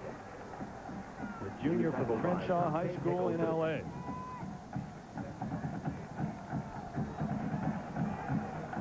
Good gain on first down for the Ducks. Here are the numbers on Whitehead. Less than 3 yards a carry there. Brings up 2nd and 3 from the 48. So 2nd and 3. Tim Day, the tight end, comes to the near side. Offset the backs. Rosario is back there, and here's Whitehead again. Hit hard, but he's got the first down for Oregon inside Oklahoma territory at the 47. Hit hard is exactly right, and I'm telling you, there's some hard hitting going on everywhere. Let's take you back to the kickoff. Watch Gayron Allen get nailed. Bam. Woo. Hello. Now watch. He tries to get up. Aaron Allen first says, where am I? All right, I'm getting back into play. Boom! Oregon's coming out, and you better have your head on a swivel playing the Ducks here early in the second half. It took them a while to get up the first time, too. You want to play college football? Take a look at that. Hello. First and 10 Ducks. The 47 of Oklahoma. Rosario in motion. Clements on a roll, going to throw back to the other side of the field. Got a man out there. It's Williams, but he overthrows him. Demetrius Williams had a step. That's a wake-up call, though. Clemens has a rifle for an arm, and now Oklahoma knows that he's got the ability to go that deep. Eric Bassey, I think, held him up just long enough, knocked him off balance, so when he passed him, he wasn't at the same speed as when he took off, and so that's what forced Clemens to overthrow the ball. You'll see that right here. Watch the cornerback in the top of the field. He'll get just enough contact right there to slow him down just a tad. And that's the difference in the ball right there. Biggest play, as you mentioned, for Oklahoma was Peterson's run of 32 yards in the first half. The biggest play for Oregon was the pass interference call, which they changed 15 yards. They had tough running. Terry, they're picking up 5 yards a clip here running the football. Well, this is the four starters back from last year on this Oregon team, you know, led by Adam Snyder and Nick Stites. These are the strong offensive line, and they're big kids. I think the West Coast and the Pac-10, you see big offensive line. Sometimes those in the East and the Midwest think this is the only place we've got big, tough football players, but I assure you, they know how to play. A little shake-up in the line this week West Coast as well. Ian Reynoso getting a start. Mike DeLaGrange started last week. 3rd and 6 for the Ducks. Maxwell in motion. Going to blow it dead. Flag on the play back in the secondary. Prior to the snap, a delay of game by the offense. Penalty is 5 yards, and it's 3rd down. That's going to drive them crazy, and it's going to drive that man right there, Mike Bellotti, crazy. They hurt themselves in the first half when they had something going, and they're doing it here again. I mean, you had a manageable 3rd and 6.5, 3rd and 7. Right. Now you got a 3rd and 12, and you had a good drive going into the other team's side of the field. The drive killer. Yeah. Now you got to come up with a big play. Anytime we saw this situation in the first half, Oklahoma came with the blitz. 3rd and a long 11. They're bringing the blitz again. Here come the Sooners. Clement under pressure, steps up, throws over the middle, incomplete. A diving attempt by Maxwell. That's one he should have had now. Kellen Clement made the perfect scramble, perfect throw. That's the one Maxwell's got to make right there. There it is, right there, wide open. Oh. Dig right across the middle, and you got to make the play. Comes off his shoulder pads, chest plate. Well, they blitzed 6 people that time, and if you don't get to the quarterback, that's almost the rush fault more than the cornerback's fault. Antonio Perkins back at his own 10. Gonna get a chance. Fair catch. And 38-yard punt. I'm not sure I'd stand there and talk to him. You don't want to talk trash to Antonio. You've stopped him to this point. Exactly. Be thankful. Don't rile him up. For special performance, Hard-hitting game here in Norman. Ouch. Still 10-0 Sooners.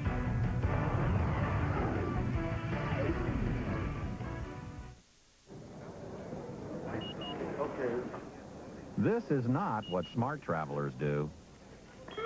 Whoa. Oh, that's the key. But this is, go to thrifty.com. Compare our cars, compare our rates. We're not scared because we put our lowest rates out there every day. Thrifty.com. Book smart.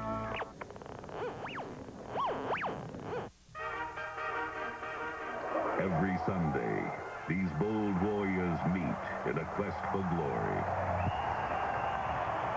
Proud gladiators whose game is equal parts preparation and passion. When men become myths and moments become legends. The game is tailgating. The cola is Pepsi. It's the cola. Guys? No way. Yeah, I got us on the Verizon Wireless Family Share Plan, so we can talk to each other as much as we want. And it's got in, so you can talk to your friends all you want to. Hey, group hug. Okay. Sign up for the family share plan, and now the whole family can make unlimited in-calls to each other and any other Verizon Wireless customer from our national in-coverage area. Plus, buy one LG 3200 for $29.99 and get one free. Give me a call. Verizon Wireless. We never stop working for you. How inspiring can a minivan be? Can it give you seats when you need them? And space when you don't? Yes. Introducing the all-new Chrysler Town & Country, the only minivan with stow-and-go seating and storage. Chrysler Town & Country, starting at $21,185. Chrysler, inspiration comes standard. Gary Shandling hosts the Emmys, Sunday starting 7/6 Central on ABC. We welcome you back to the BCS Spotlight Game presented by ADT. 12:20 left here in the third in Norman, and the Sooners up 10-0. Terry Gannon, Terry Bowden, Tim Brandt, and Sam Ryan. Now, Oregon has hung in there, moved the football here, but forced to punt. And the fair catch, a little surprising maybe that Perkins with a fair catch on the 10. I was very surprised. He had a chance to make something happen. He had no chance before that. First chance, didn't take it. Adrian Peterson in at tailback, going to get a chance here. Breaks through the line, leaps over another one, and out to the 18. Let's go to New York and John. Terry, this Verizon Wireless update is for you and specifically you because your Wolfpack against the Ohio State Buckeyes. C.A. McClendon from 11 yards out for the touchdown. NC State on the board for the first time. Not like one of your sweet jumpers, but it's 16-7. They trail the Buckeyes. Terry. Some love all over the place here. Oh, my goodness. See, now he's beaten up by Maryland Terrapins, but John's giving you props. Hey, McClendon's got that look on a rainy day in Raleigh. Hard hitting continues right at the line of scrimmage. Bobby Valenzuela teaching the freshmen all about college football. The Sooners have had very little success going between the tackles, but when they get on the edge, they pick up some gainers. Watch how they close this down. They try to slant. They pull the tackle. They bring it over. They put him in front. It doesn't help. They're just there filling. Valenzuela just kind of jumps up in the hole and makes the pop. You think of Oregon, you think of quarterback, Sammy Parker. Hey, they had two defensive tackles go early in the second round of the NFL last year, and they're even better on the front this year. 3rd and 3. Oklahoma has been terrific for much of the day and season so far on 3rd down. Quick strike. There's the man. Clayton, who is just crushed at the 27. He holds on for the first down, his 5th catch of the game. Anytime they're in a tight fit situation, Terry, they look for number 9, Mark Clayton. They just know he can clear. They know he's going to separate. He's got that ability to separate, not a big guy.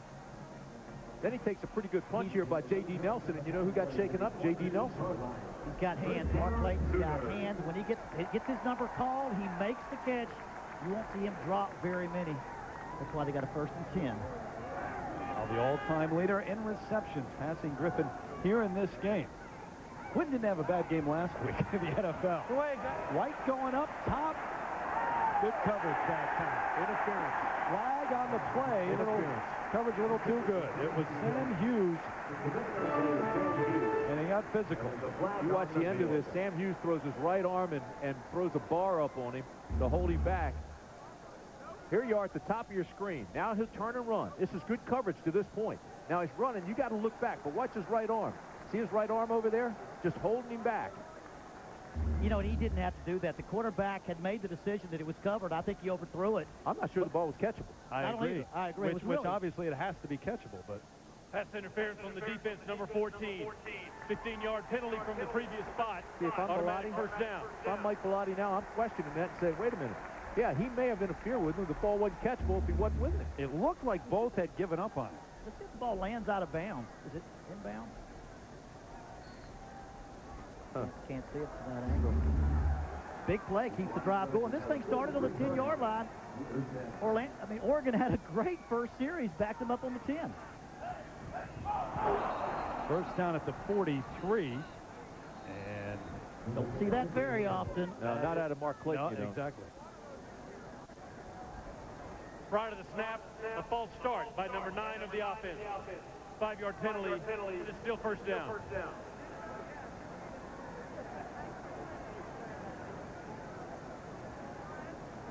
Sooners coming off a game last week where many of these names were not out there in the second half.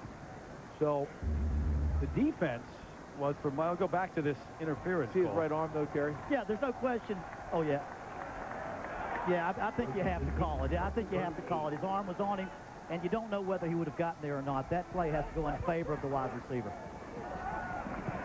Juwan Jones back in the game, bouncing out across the 40, close to the 45. Actually, it's Peterson who is in there. But this crowd seemingly looking for something to cheer about right now. They've gone quiet. But every time Peterson runs it, they cheer like crazy. He is the favorite Sooner right now. I mean, they are so excited about him. He's a true freshman. Everybody knows the #1 player in the nation last year. Ran for 32 touchdowns.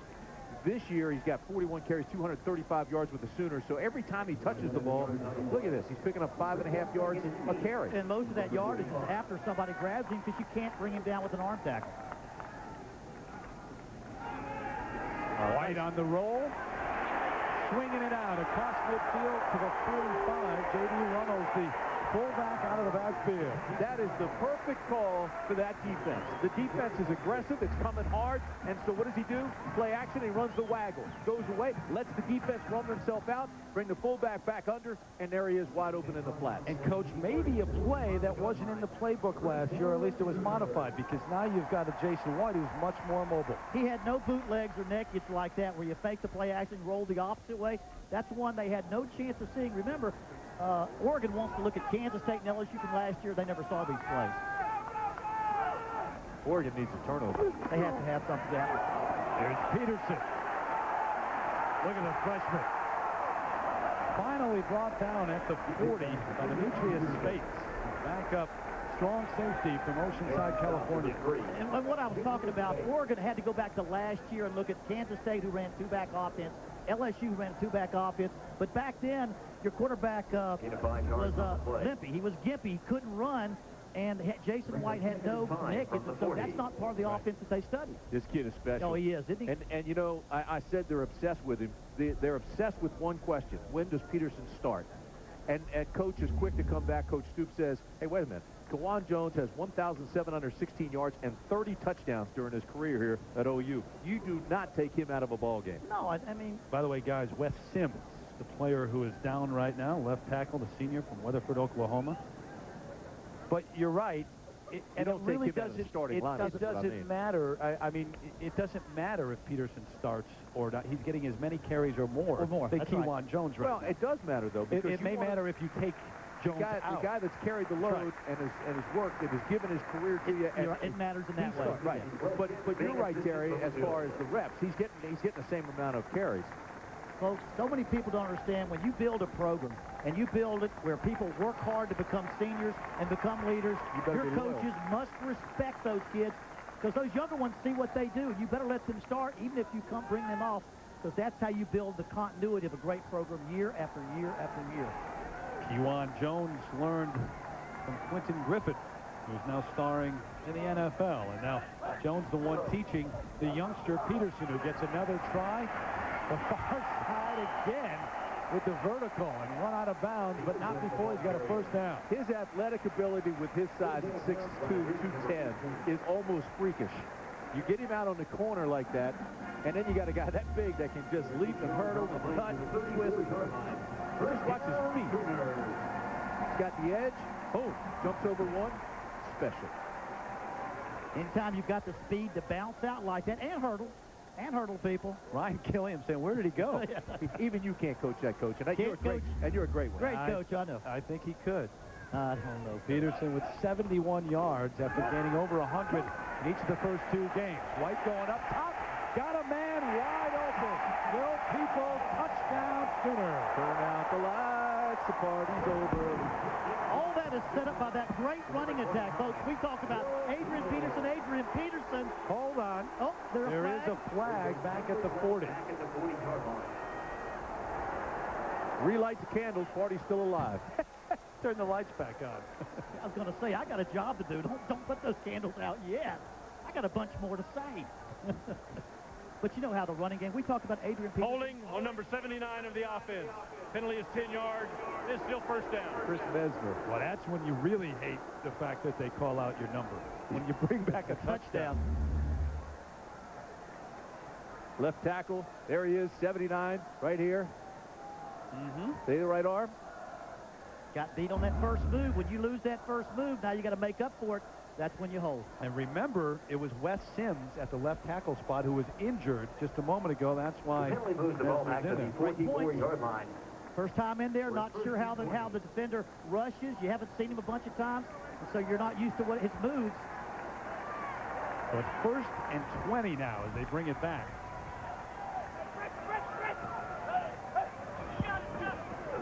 Quick throw. There's Clayton. Can he get through the first line of defense? Yeah, he's got room. Cutting it back is Clayton all the way inside the 25 to the 24. Anthony Trucks, the outside linebacker from Antioch, California, on the stop. You think he's not fun to watch? Once he makes that catch, he's got that vision. He's got those quick pitter-patter feet. Watch this. Once he makes the catch, all right, right here, he looks like a chicken on a June bug. Look at those feet. Boom, boom.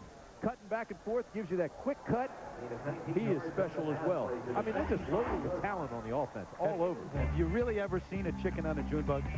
Wouldn't that be a June bug on a chicken, though? I believe it's the other way around.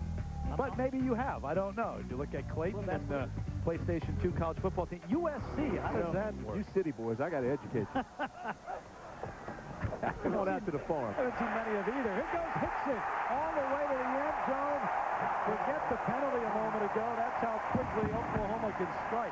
25-yard drive by number 35.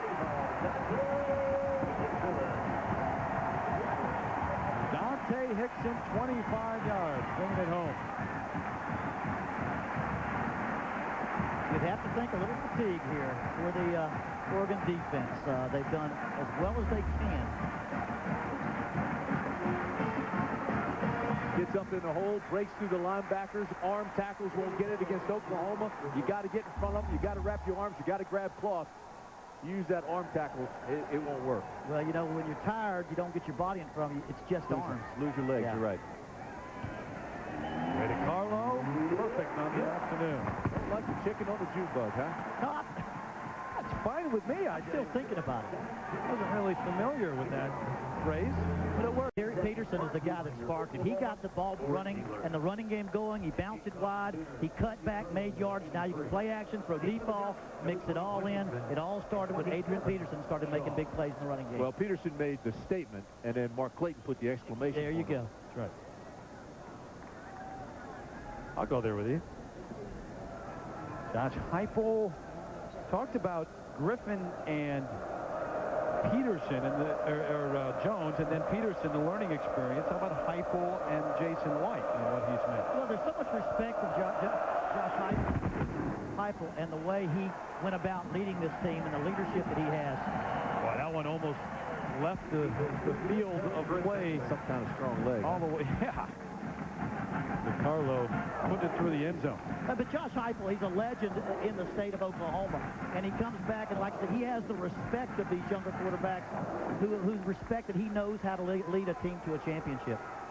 And to have a guy who just did it a few years ago, it wasn't 20 years ago, 25 years ago.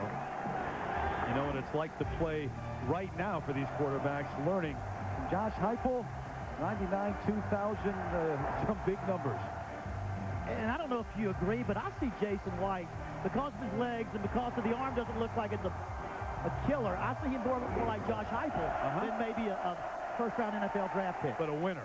Winner, that's right. First down, and Dante Rosario taking it as soon as he turned around. His third catch of the afternoon, but Antonio Perkins upended it. You know, and here's where this defense, you see him give up a completion, but at the same time, Clemens now has 12 completions, but his longest is for 13 yards. The defense keeping everything short. You know, and here they come up, the cornerback makes a nice play, and again, they keep it within reason. Halfway through the third quarter, 100 yards. They just passed for 101 yards of offense. 12 of 18, but he only has 59 yards in the air. Going to keep it on the ground this time. Whitehead bouncing outside, and he's got a first down for the Ducks.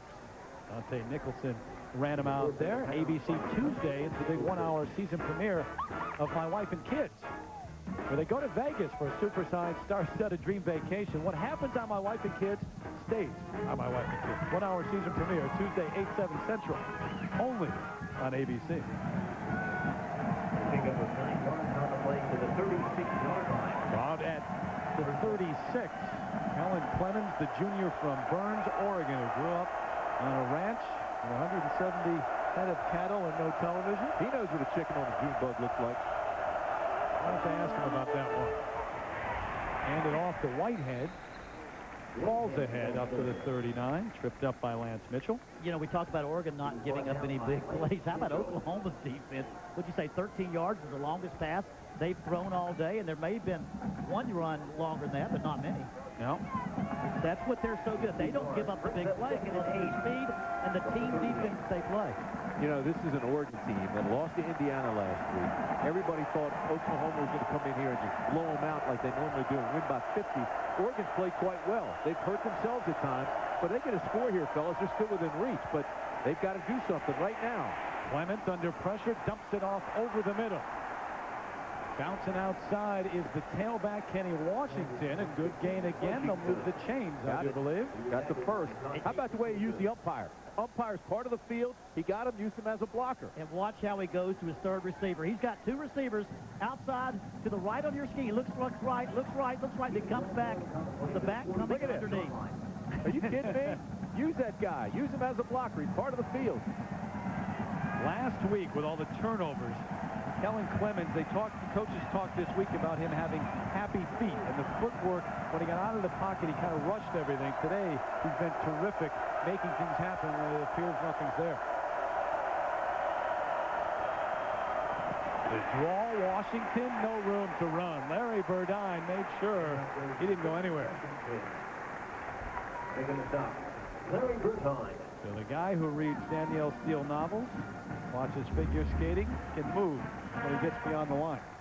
Well, he is a big guy that can move. It was Perkins that made the whole deal work. Yeah, he made him stop, stutter step, and allowed the pursuit to get to him. Burdine does get there in a hurry, though. 6'5", 254.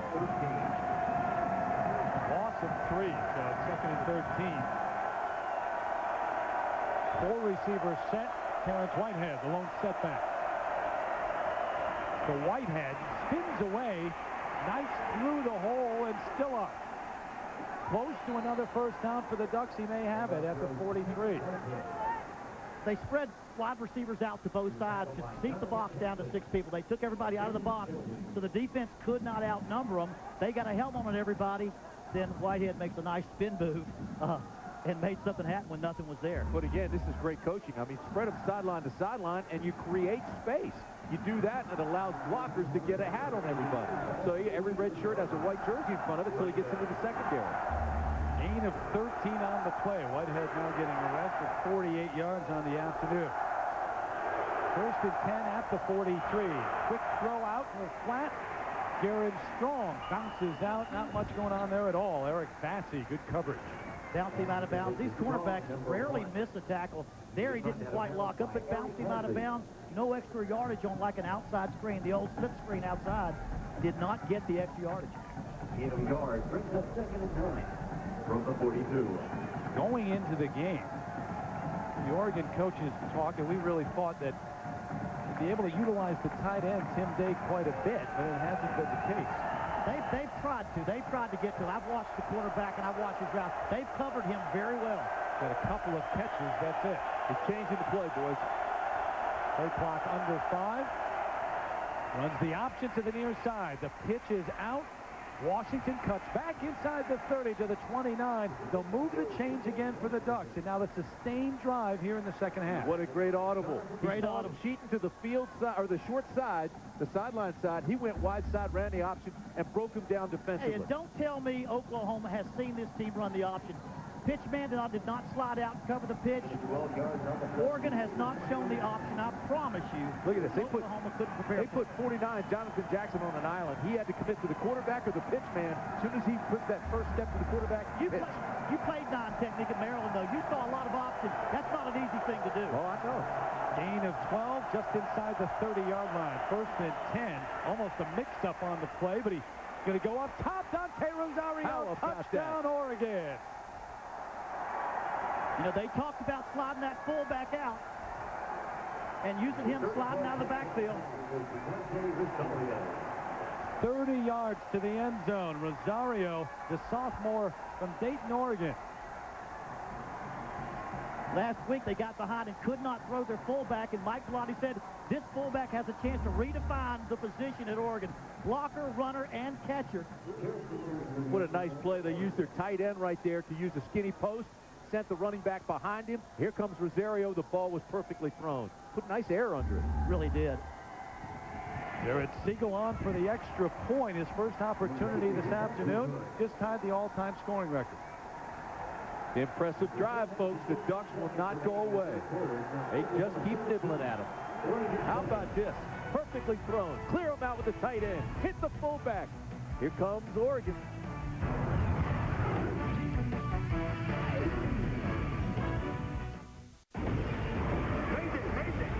Get her out of there! Someone's coming. Let's move. Lost premieres Wednesday, 8/7 Central, only on ABC. The Ducks aren't out of this yet.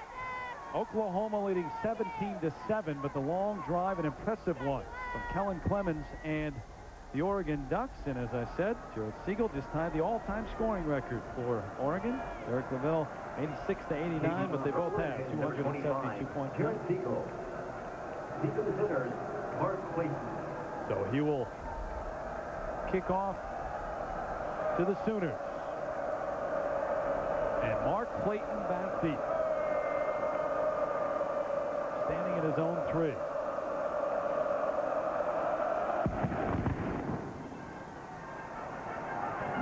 Clayton at the 9. Couldn't get outside. Stopped at the 21 by Aaron Gibson. Terry, let's go back and look at the Chrysler passing playbook. And this is a perfect play by the Ducks. The tight end will take this linebacker, Nicholson, with him. This is the back. He'll take Perkins with him. And here comes Rosario. Will slide right in here, and he is all alone. Go ahead and run it. You'll see they cleared out this side with the tight end. The back takes Perkins. By the time he looks down, Rosario is wide open, and Perkins can't catch up to him. That play was perfectly executed. Boy, time and again, Mike Bellotti has put his guys in a position to succeed this afternoon. Bob Stoops trying to do the same on offense now. Adrian Peterson, the lone setback, going to get the call on first down. Back he goes the other way. Doesn't have the speed to get outside, though. Tripped up behind the line. Jackie Bates, the freshman from De La Salle High School. How about the strength of Anthony Trucks just to pull him down with one hand and flipped him? Well, you know what's happened? This defense has been able to sit on the bench and rest. Not only was that a great play call for the touchdown, but it was a great offensive drive. Oh, watch. Here comes 84. Watch this. One hand. That's it. Okay. Whoop. Got a little help from Bates. Yeah, right. He did pull him over somebody else. I don't care, but Peterson scares you anyway because he breaks so many of those.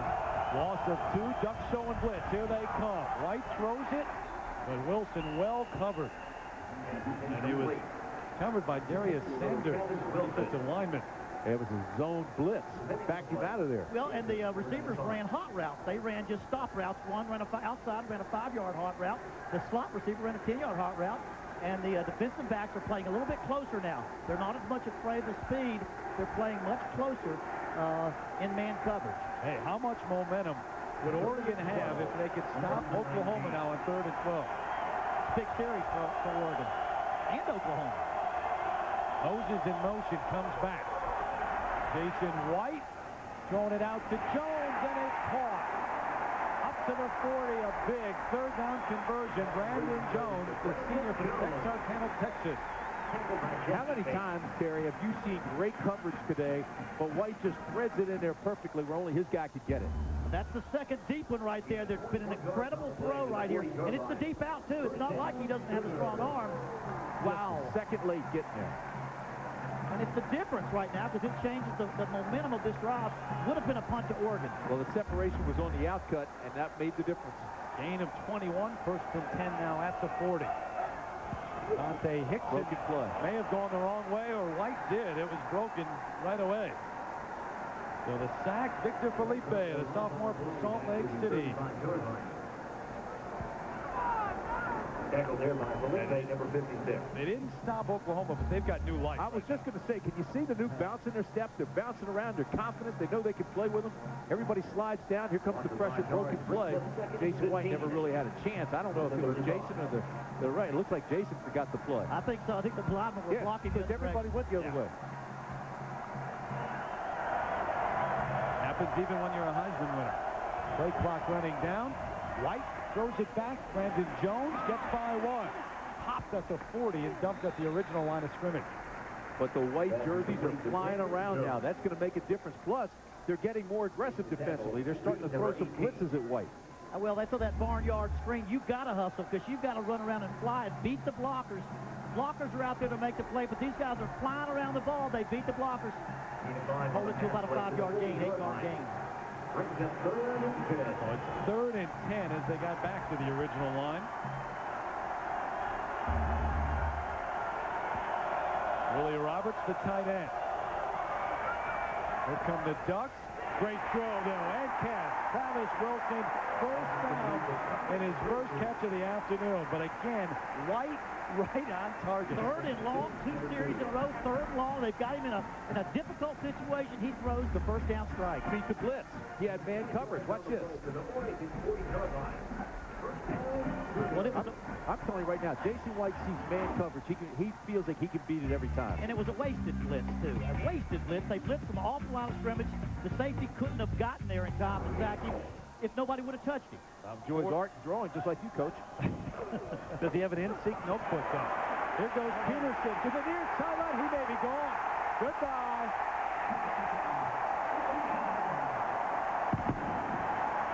No flag.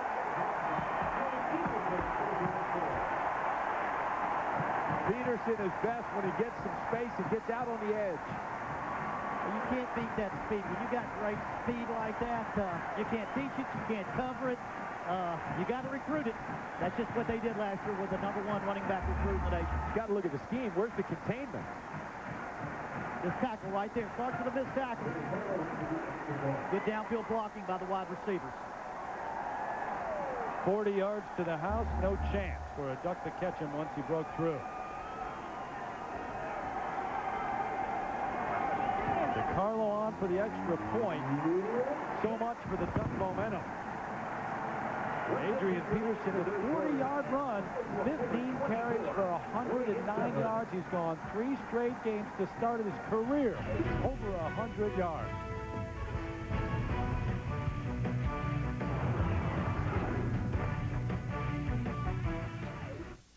Well, this is it, team.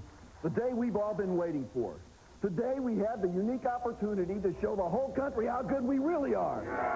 So I want you to go out there and give it everything you've got, 110%. But remember, win or lose, I want you to represent your university with class. You give respect, and you get respect. So go out there and make us proud! Brought to you in the interest of better sportsmanship by the Big 12 Conference. The University of Oklahoma is setting a national standard for excellence. OU's at the top among public universities in National Merit Scholars enrolled and has tripled the number of endowed professorships. OU's $700 million in new construction includes one of the world's largest weather research centers and an expanded art museum to house the single most important gift of art ever given to a public university. And our student athletes have the highest graduation rate in the Big 12. The University of Oklahoma, a flagship for excellence. No freshman back has ever gone over 100 yards. First 3 games of their career. Now, Adrian Peterson has, in terms of Oklahoma history at least. And Washington shouldn't have brought this one out. They wrap him up right at the 10. There is a flag down. Darian Williams, the man who made the hit, he had some help from his friends, though. Flag down at the 15-yard line. Oh. Back him up in the hole. Well, you get the touchdown with Rosario. You get on the board. It's 17-7. Your defense is playing well. It's got new life. The two key third down plays just buried. You hold them to a third and long, they make it. You hold them to a third and long. Personal foul on number 88 on the Adrian team. The penalty is hit for this goal. It is first down. Lately of that. Now you're looking at a long field right here. 95 yards against one of the best defenses. It's not the best defense in the country. Go 95 yards. Oklahoma knows it's been in a football game, but these are educated football fans out here, and they know this is a critical time to pounce on them and go ahead and put them away.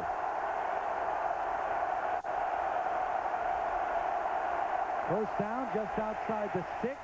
Rosario with another catch. He's got a first down. And, well, you talk about redefining that position. He has done. He has. And Oregon, give them a lot of credit. The Ducks just continue to play hard. They continue to make plays. They aren't quitting and going home. They didn't wilt in the 95-degree heat, as some suspected. They came to Oklahoma. They came with a mission. They want to show they're better than the team that lost to Indiana, and they've played extremely well. They're not stopping. They're not quitting. Rosario's got 10 catches and 3 touchdowns in the last 2 games now. First 2 games of the season. If you're going to run the I formation and be successful, you've got to get a tight end and a fullback with catches, or they're going to focus on your tailback and your wide receivers completely. First down at the 18. Washington runs right into a wall. And we go to New York and join John once again. Terry, it's time for the singular All-America Player of the Week. You can vote for this, and one vote might go for Sonny Cumbie. 447 yards passing and 4 touchdowns. This one to Jared Hicks, who also had 216 receiving. Text the word player to 64444 or go to ESPN.com, keyword singular to vote. Texas Tech, by the way, pretty good score, 70-35. John, you score 35 points, you figure you're doing well. You let the other guy score 70, it's not the story. Second and 12, Clement shovel pass underneath, and there's Whitehead with room initially, and across the 25 to the 26. Utah pass. Utah pass. Bob Stoops on the sideline trying to get the fans up and yelling and screaming because he wants them to hold them this time, get the excitement in there, and get them where they hold them here, they can break their backs and one more score. He was complaining about something, though. I don't know if it was a late substitution or what it was. End of the third quarter, new life on material for Oregon, but the Sooners back. We're back after this message and a word from our ABC station.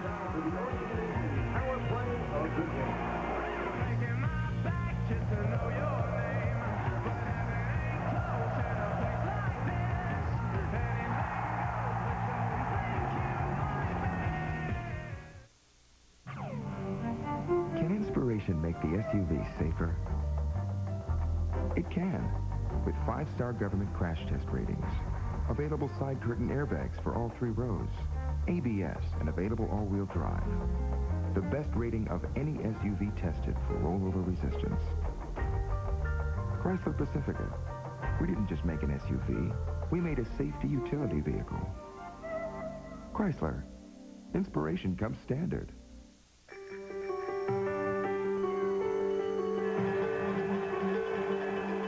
Optimism has always been celebrated with a bell. And every day when this bell rings, it's a symbol of our pledge to serve the investor with new standards, new leadership, and a renewed commitment to being the best market on earth. It's your market, and there's only one trade that really matters here. Yours. The New York Stock Exchange. Shaman takes on Michael Jordan in a star-studded 1-hour premiere. And they're off to Vegas, baby. And what happens on My Wife and Kids? We get married. Stays on My Wife and Kids. 1-hour season premiere, Tuesday at 8/7 Central, only on ABC.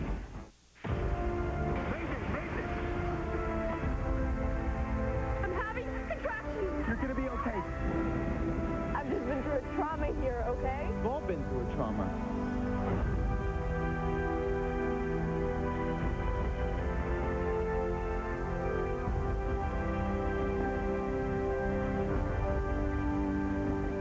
Did anybody say that? Lost. Premieres Wednesday, 8/7 Central, only on ABC.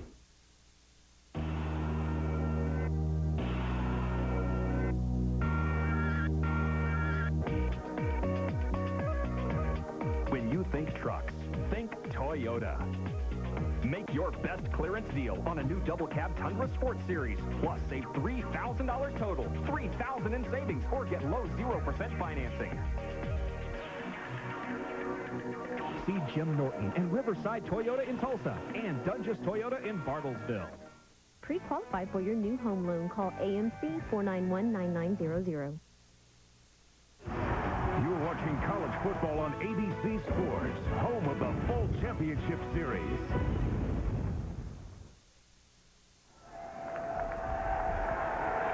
Memorial Stadium here in Norman, Oklahoma. 24-7. The Sooners with the lead over the Ducks. Terry Gannon, Terry Bowden, Tim Grant, and Sam Ryan. We start the fourth quarter. 3rd and 2, we're going to call it, for the Ducks at the 27. Fighting his way ahead. I think he got it. For the first down, I believe, Kenny Washington.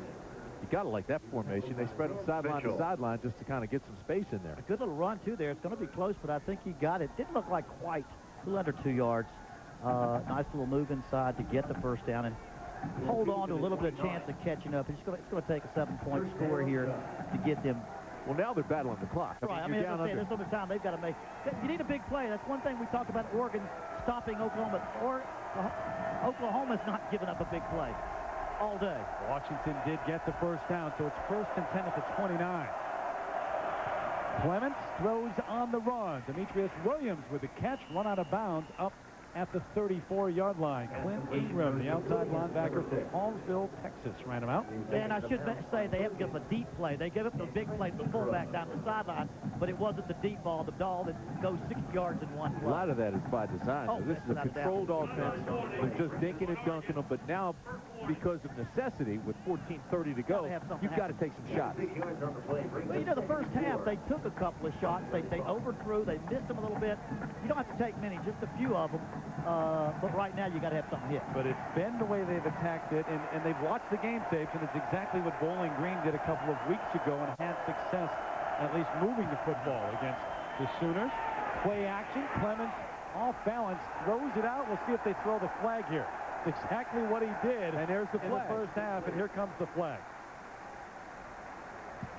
But again, he was close to getting outside the tackle. And I thought maybe it slipped out of his hand there now. I don't know. Remy Ayadel had the pressure and forced him almost out of the pocket.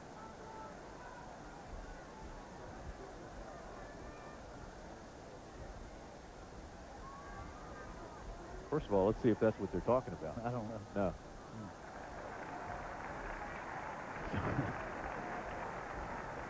Pass interference offensive, yeah. Against the offense. But how do you, well, somebody pushed off. They had to have pushed off, breaking into the route of some type like that. Guys, how do you call the first intentional grounding and not that one? Maybe he was a little just out of the pocket. To remember now, the officials didn't call that first one. Bob Stoops called it. And it's a good play by Bob. Maybe Bob didn't speak up this time. Pass interference on the offense, number 82.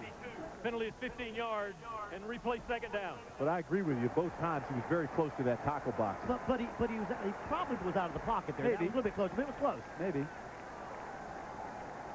In any case, it's going to back up this offense again. It's second, and we'll call it 20. Boy, that's not a good position to be in. You can just lay your ears back defensively.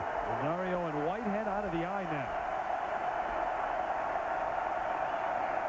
The crowd gets back into it. Williams to catch at the 20. Nifty move to the outside, and a good gain.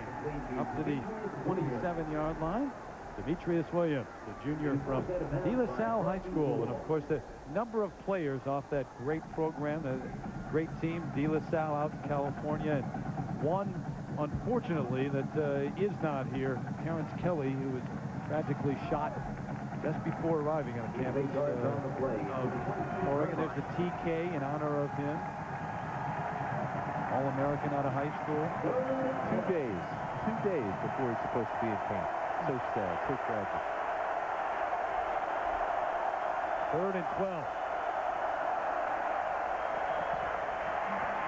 8 straight completions for Clements until that one. Garen Strong, the intended, but way too high. Yeah, that one was on Clemens. Kellen's he's got to thread that needle. He's got to put it right there. He's way too high with the pass. Well, they brought the blitz. I think he anticipated the hit, and to throw it too soon, had an open receiver, but he had hit 8 in a row before that time, and so he wasn't going to make it 9. So big stop for the Sooners on 3rd down.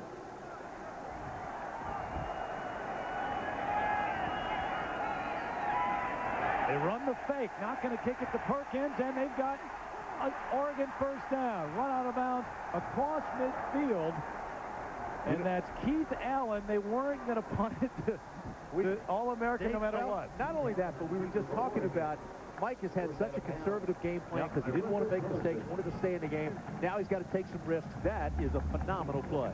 Well, you know, when you have to face perfect, that's about the 3rd thing they've done out of punt formation. I mean, how sweet is that play? Just let Allen run. First you fake it, you make it look like it's going to go to the right. You have a little reverse to Allen, and he picks up the first. That's a nice-looking play. Trick still up the sleeve of Mike Bellotti. 1st and 10 from the 47 of Oklahoma. Put that one in your playbook, Coach. Well, you know something, there's 2 things going on here. When you come into this, and I talked to some Oregon people that didn't say this publicly, but one, you think if you play great, something might happen to win, but also you don't want to get embarrassed. You don't want these kids, you don't want to lose their confidence coming here, and Oklahoma just goes wild, and what they're doing right now, a play like that can keep this game within the distance, so you leave here with a little more confidence than if Oklahoma were to blow you out. I'm going to tell you something. Oregon is playing really good football, and they are going to be extremely dangerous in the Pac-10.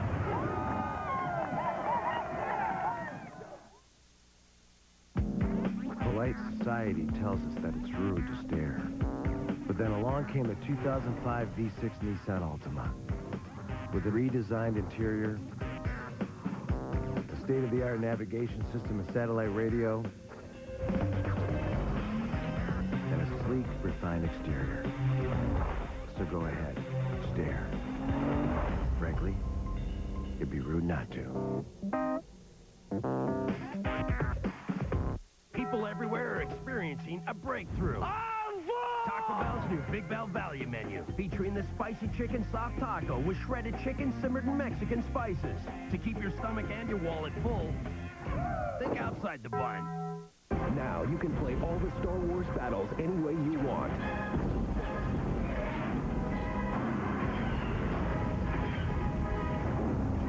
Introducing Star Wars Battlefront, the video game. Tuesday, rated teen.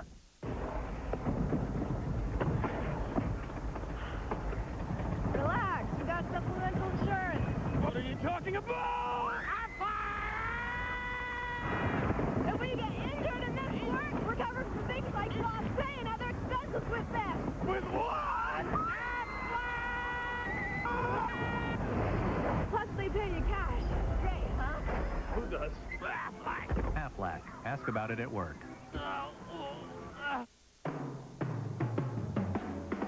For a limited time, get our best deal ever. 1,000 nationwide anytime minutes for just $39.99. Plus rollover, only from Singular. You can look around all you want. You won't find a better deal anywhere. But this deal won't be around forever, so don't look too long. And now get this new Motorola camera phone for just $49.99. But hurry, this offer ends soon. 1,000 nationwide anytime minutes with rollover. Another reason Singular fits you best. Whose dreams will come true? Miss America, live tonight on ABC. Cheerleaders have something to cheer about here at Oklahoma, 24-7. Sooners, 14:07 left in this one. 1st and 10, Oregon at the 47.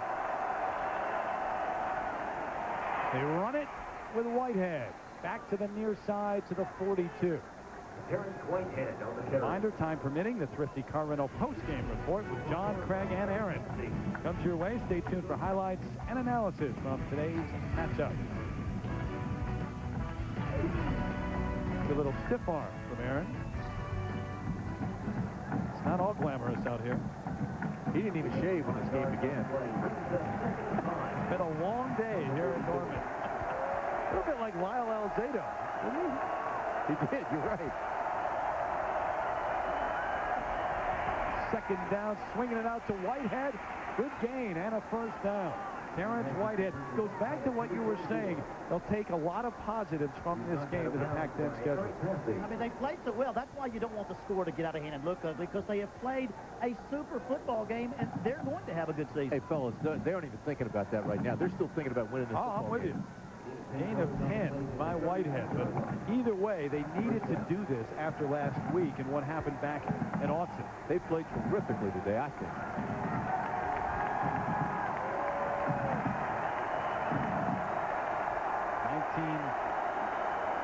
Difficult work.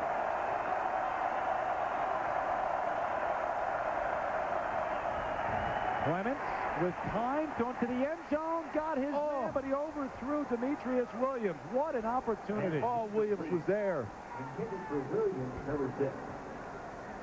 Go to New York and John Saunders.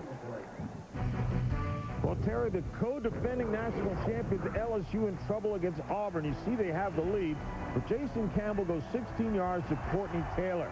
They missed the point after, but a penalty on LSU allowed them to kick it again. It was good, so Auburn leads 10-9 with less than a minute remaining. Old school, Terry, and what a penalty that is. What a penalty. But I tell you, Auburn does a great job playing this LSU. That is always the toughest game of the schedule, except for Alabama and Georgia, for that Auburn-LSU game. Clements runs the option to the near side this time, to the 27-yard line. So we've seen him do that a couple of times already in this game.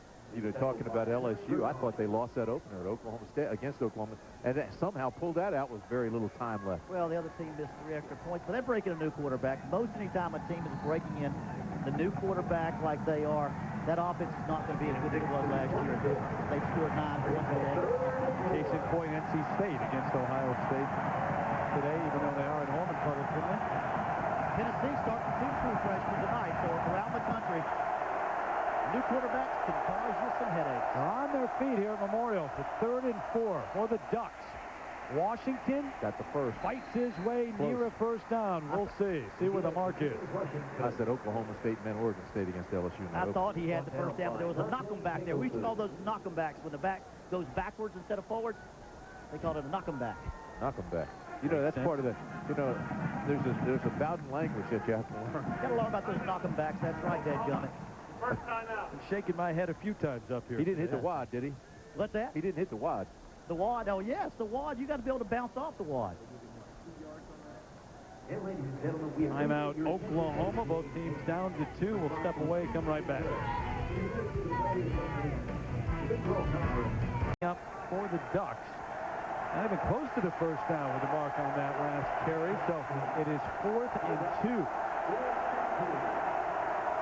And at this point in the game, Mike Galati says, yeah, we got to go for it where we are here on the 24. Empty backfield. You got to throw it a quarterback draw, one or the other. There's the quarterback draw. That's exactly right. Clements has the first down inside the 20 to the 17. Gain of 7 on 4th and 2. You know, again, they spread it across, empty backfield. There's nobody back there except the quarterback. That's the first thing I noticed. When you said empty backfield, I said quarterback draw. Absolutely. I mean, I'm thinking like a defensive guy. I see empty backfield. You know, the quarterback's going to run and he's going to throw. That's it. Well, the fact that the backfield was empty, everybody had to take off and cover them, so it's a good chance, even if you know it's coming, you can't stop it. Good call. Good call. Dante Rosario, the fullback, is the lone setback. Remember, they throw to him often. Got 5 catches already. Goes out to Williams, though, in the flat. Hard hit. Knocked out of bounds just inside the 10. Quinn Ingram.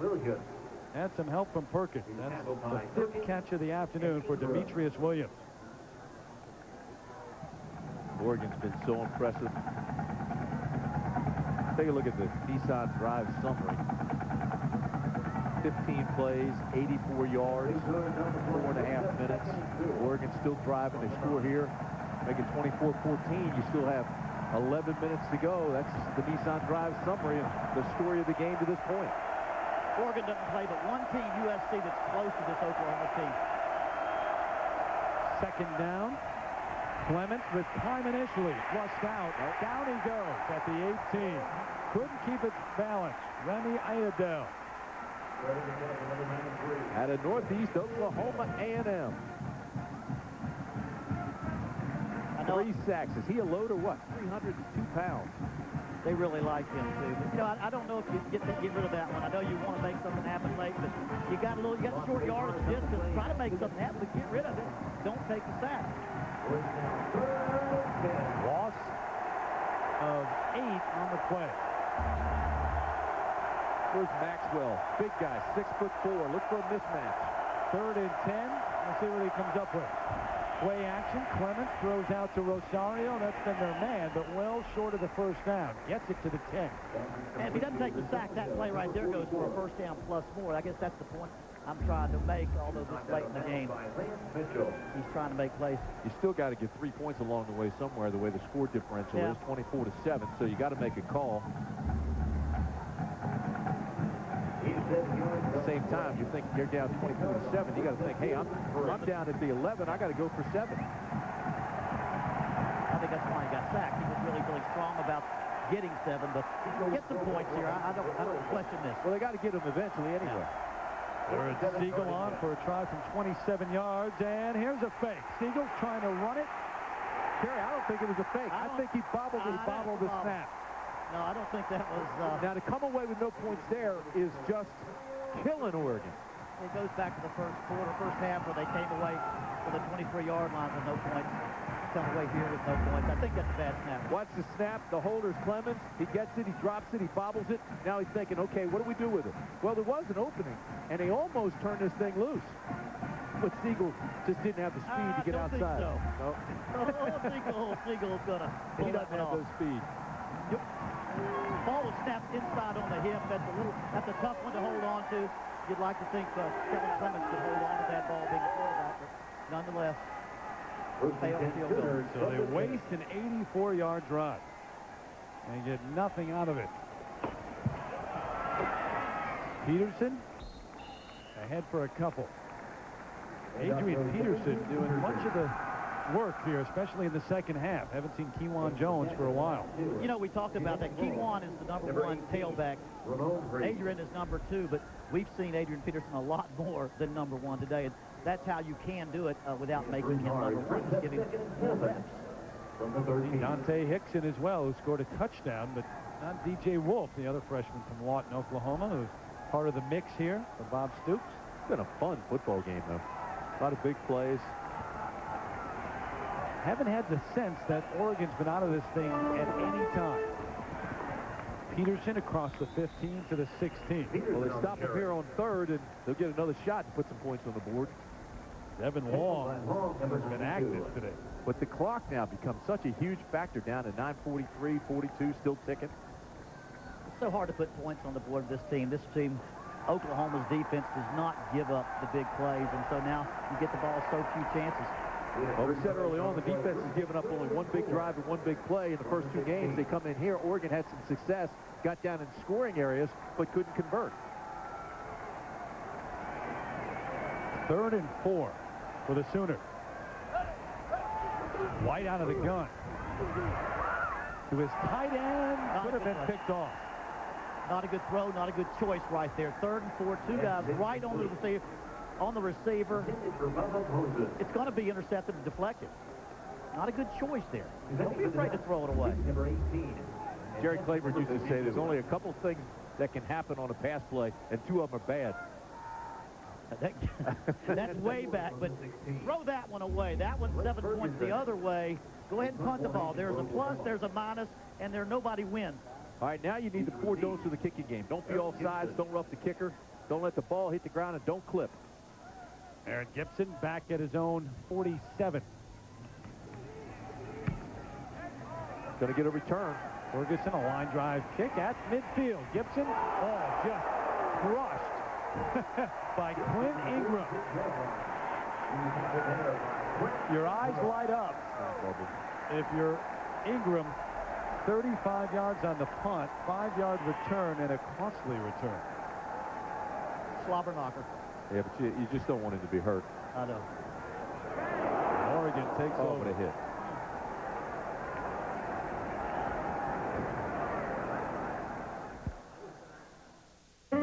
Running floor. Up and is on the sidelines. And they're still working on him, making sure that he knows where he is and how many fingers they're holding up. Head-to-head collisions are dangerous. You've got those certified athletic trainers over there making sure there's no concussion. Clemens throws on first down well behind the intended receiver. You know, we sit and we joke about it, but I tell you, this is dangerous. If you take another look at this play, this is some kind of hit. Head-to-head, that's what you're very, very careful about. Here's Gibson. Now watch Ingram will come, and it is hat-to-hat right here, 44. Bam! Tuck your tail, sky your eyes, drive, and you want to drive through the chest, but watch. His hat comes up high. They go helmet to helmet, and the knockout punch. But Gibson's okay. I spoke to the National Trainers Association. They said they don't want people saying got his bell rung. Dinger, the serious, when we talk about head injury, don't make light of it because a concussion is a very serious thing. 2nd and 10 for the Ducks. Play action again. Clemens with time, dumps it off. Williams the catch. Not much going on, though. At the who else? 41, guess who? Rufus Alexander. Alexander. Oh, what a start to the season Rufus Alexander has had. The sophomore from Baton Rouge did not start the first game. It was great Gayron Allen, but last week Alexander getting the start against Houston again this week. Gibson going to sit down and rest for a while with the cooling apparatus on his head. Clements over the middle, dumps it off inside the 30. Maxwell's got it down to the 27. Give a lot of credit to Maxwell for not quitting on the route, but all the credit has to go to Clemens, the quarterback, who bought as much time as he possibly could. You know, when you've got those red jerseys flying around and he sits back, watch how he's in the pocket. Looks to the right, now he'll come off him. You see him go over the middle, finally sees him, bought as much time as he could, and delivered the ball perfectly. And how about those big smellies up front now? I didn't see anybody close to it. They double-teamed too. I stopped all 4 rushers on the line of scrimmage. See, now I'm going to tell you the same thing I always tell Keith Jackson. Yeah, their mamas are watching. Don't call them smellies. They're big smelly. He said big and smelly. Big and smelly. Gave him some credit at least for being big. First down. Clements wants to run this. Doesn't want to get a hit like that, but gets to the 23. Lance Mitchell on the hard hit. A reminder, tonight's primetime lineup. Laugh till it hurts with America's funniest home videos at 8 Eastern, 7 Central. Then see who's crowned Miss America at 9 Eastern. That's tonight right here on ABC. 7:23 and counting here in Norman. And what's turned out to be a gorgeous day. It was 95, 96 early in the day, but the shadows creeping in. Not bad. Oh, we got a fan on us. Oh, that's why it's cool. Whitehead breaks through. Down to the 12. Terrence Whitehead. He's explosive, isn't he? Terrence Whitehead. 5'10", 210 pounds, played well all day. One of the captains of the team. Both these teams have so much pride. Oregon's still fighting to get in this game, and Oklahoma does not want to give up another score. They've got so much pride on defense also. Look at him right here, split defenders. And then he's got that extra burst. Gain of 11, and not a bad 1-2 punch for Mike Bellotti with Whitehead and Washington. Brandon Shelby, the man who's on the turf and injured. Shelby is the nickel back. It's been a nice slugfest in the second half. You know, it really has. I think 14-7 Oklahoma's way, but it's been a battle. This Oklahoma team is trying to become the 12th Oklahoma team to win its first 10 games and the 3rd under Bob Stoops. So win today makes them 3-0 with 2 weeks to prepare for Texas Tech and Texas. Texas Tech, I think, only scored 70 today, so that should be a fun game. That's right. That's amazing. Give up 35 and beat a team by 45. Good to see Shelby off to the sideline, walking off. Well, now he's hobbling a bit again. You know, we talked to Bob Stoops about recruiting a quarterback without ever throwing a pass. They hired Mike Leach, who's now the Texas Tech head coach, when he was at Kentucky throwing to Tim Couch in that wide-open offense. That's what's got Jason White in their offense. Terrence Whitehead with 64 yards on 12 carries in the game. Play action on the roll is Clements. Got a world of time. Throws it away. Smart play. Yes. Good coverage on the Oklahoma secondary. Carl Pendleton eventually applied some pressure on Kellen Clemens. Dan Koss, backup tight end in the mix. But you look at the top 2 teams in USC. And he mentioned a couple of weeks to prepare. The schedule for USC, the schedule for Oklahoma the rest of the way. I mean, will Oklahoma, both of them look very good. I'd say California, Notre Dame for USC are big schedule. Texas, obviously, the big one for Oklahoma with Nebraska, Missouri, and Kansas State all having losses so far. Made a habit out of beating Texas, though, recently has Bob Stoops. Kicking it out. This is Kenny Washington trying to get outside. Gets to the 8. Washington on the carry. Washington, the senior from Brea, California. So he and Terrence Whitehead split time in the backfield.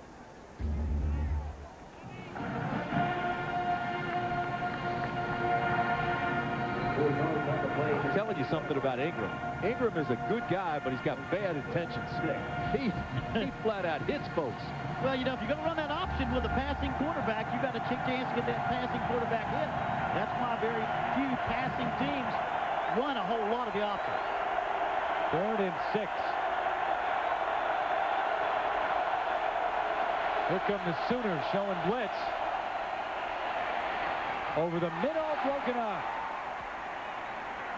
Eddie Whitaker, the intended receiver, but Rodney Poole was there to break it up. Nice coverage. Blitz came a little late. Not enough time to sack the quarterback, but he knew he had to get rid of it on time. You'll see right here. Here comes number 10, number 9 in late. Boy, Poole makes a great play. That's a big-time play.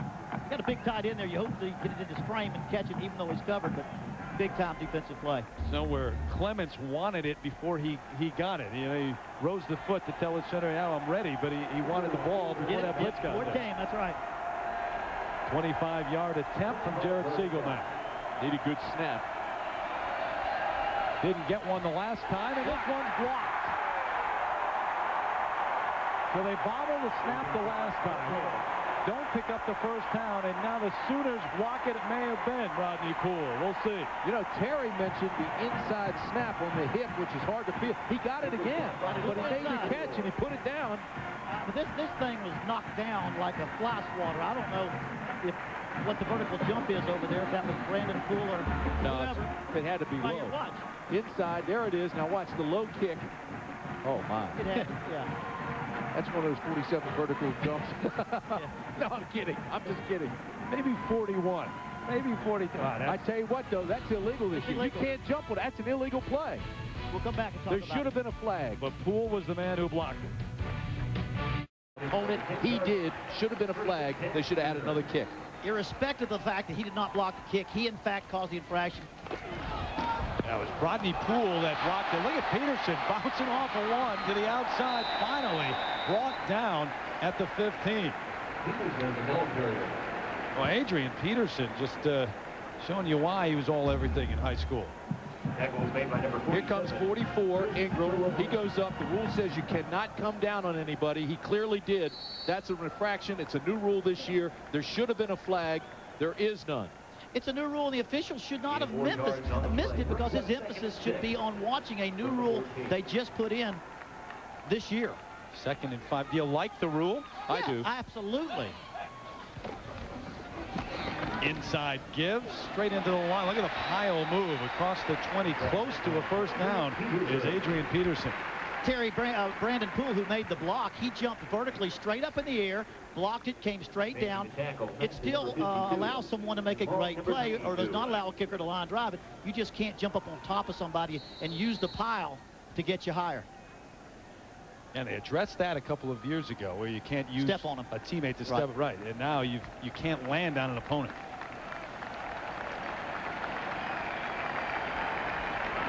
And 6 yards to the 21-yard line. First down. Talked all day about how impressive Oregon's been on the road here against the number 2 team in the nation. But guys, it's 24/7. How good does that make Oklahoma as Peterson drives the pile again over the left side? Oklahoma's good. There's no question about it.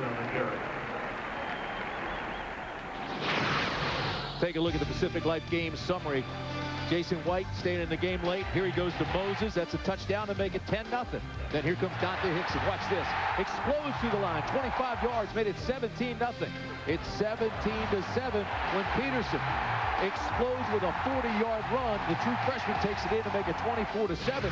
But even with that, with 5:37 to play, 24-7 game, you still have Jason White in the ball game, and that in itself is rare this late Normally, Oklahoma has a big lead. He's sitting on the sidelines. And it's a credit to Oregon. They barely hit 100 yards of total offense midway through the third period. They now have 313, just about 55 yards less than Oklahoma. Jason White only played one series in the second half last week against Houston. Looking for Travis Wilson. Good coverage. There's contact. And here comes the flag again. Jackie Bates, the freshman, going to get whistled here. Jason White got tagged. They came with a blitz, and just as he released the ball, he got just dumped.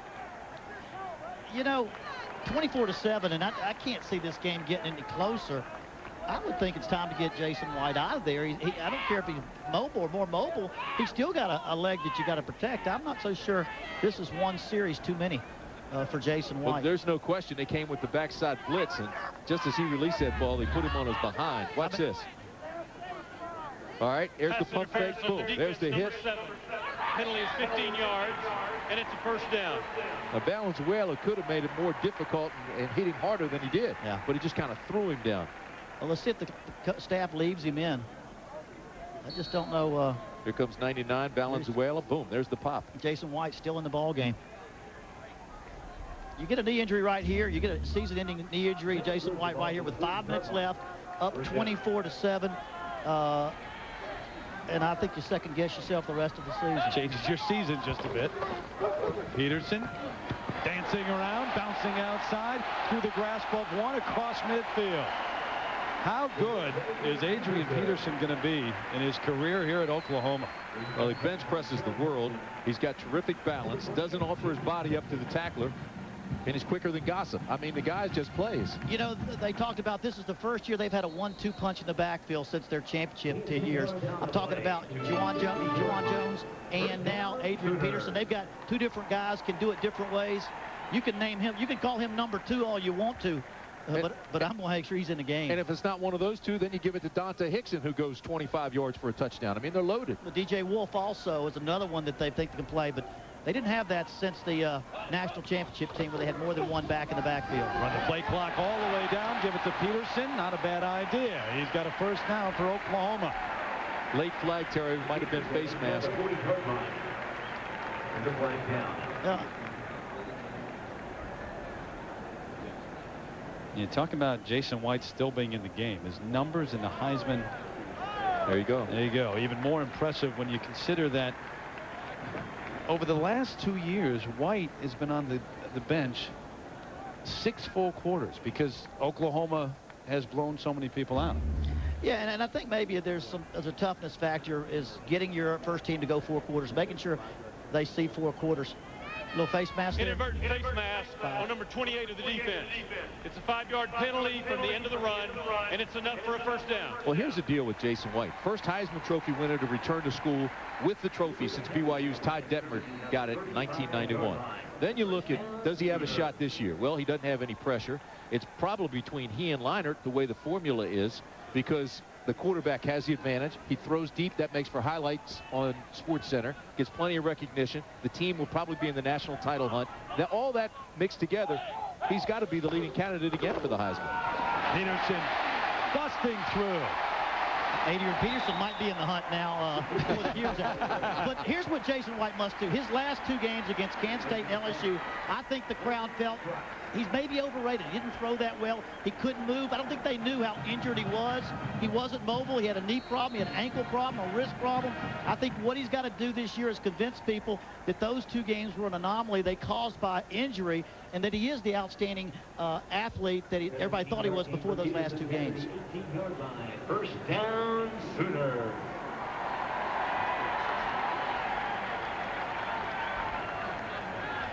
After the gain of 16, 1st and 10 from the 18-yard line.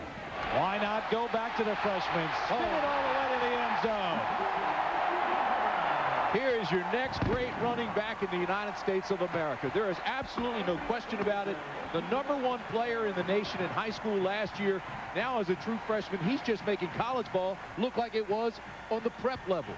They don't come around every day. The last time I was in Norman in 1978, I sat there on the bench for West Virginia and watched Billy Sims win a Heisman Trophy. He may be the next best one since old Billy Sims. Well, I said he looks like Marcus Dupree in the 80s, but I'll tell you, he's better than Marcus Dupree. Sorry, Marcus. 7th carry on the drive alone. And Peterson with the touchdown run. Carlo on for the extra point. And guarantee you this, there won't be Jason White and some of those names on the first team out there. They get it back. Folks, he is young, but this is a full-grown man, I guarantee you. Look at the read. Look at the read. Cutting back, spinning, turning. Now getting to the wide side of the field and just running for the end zone.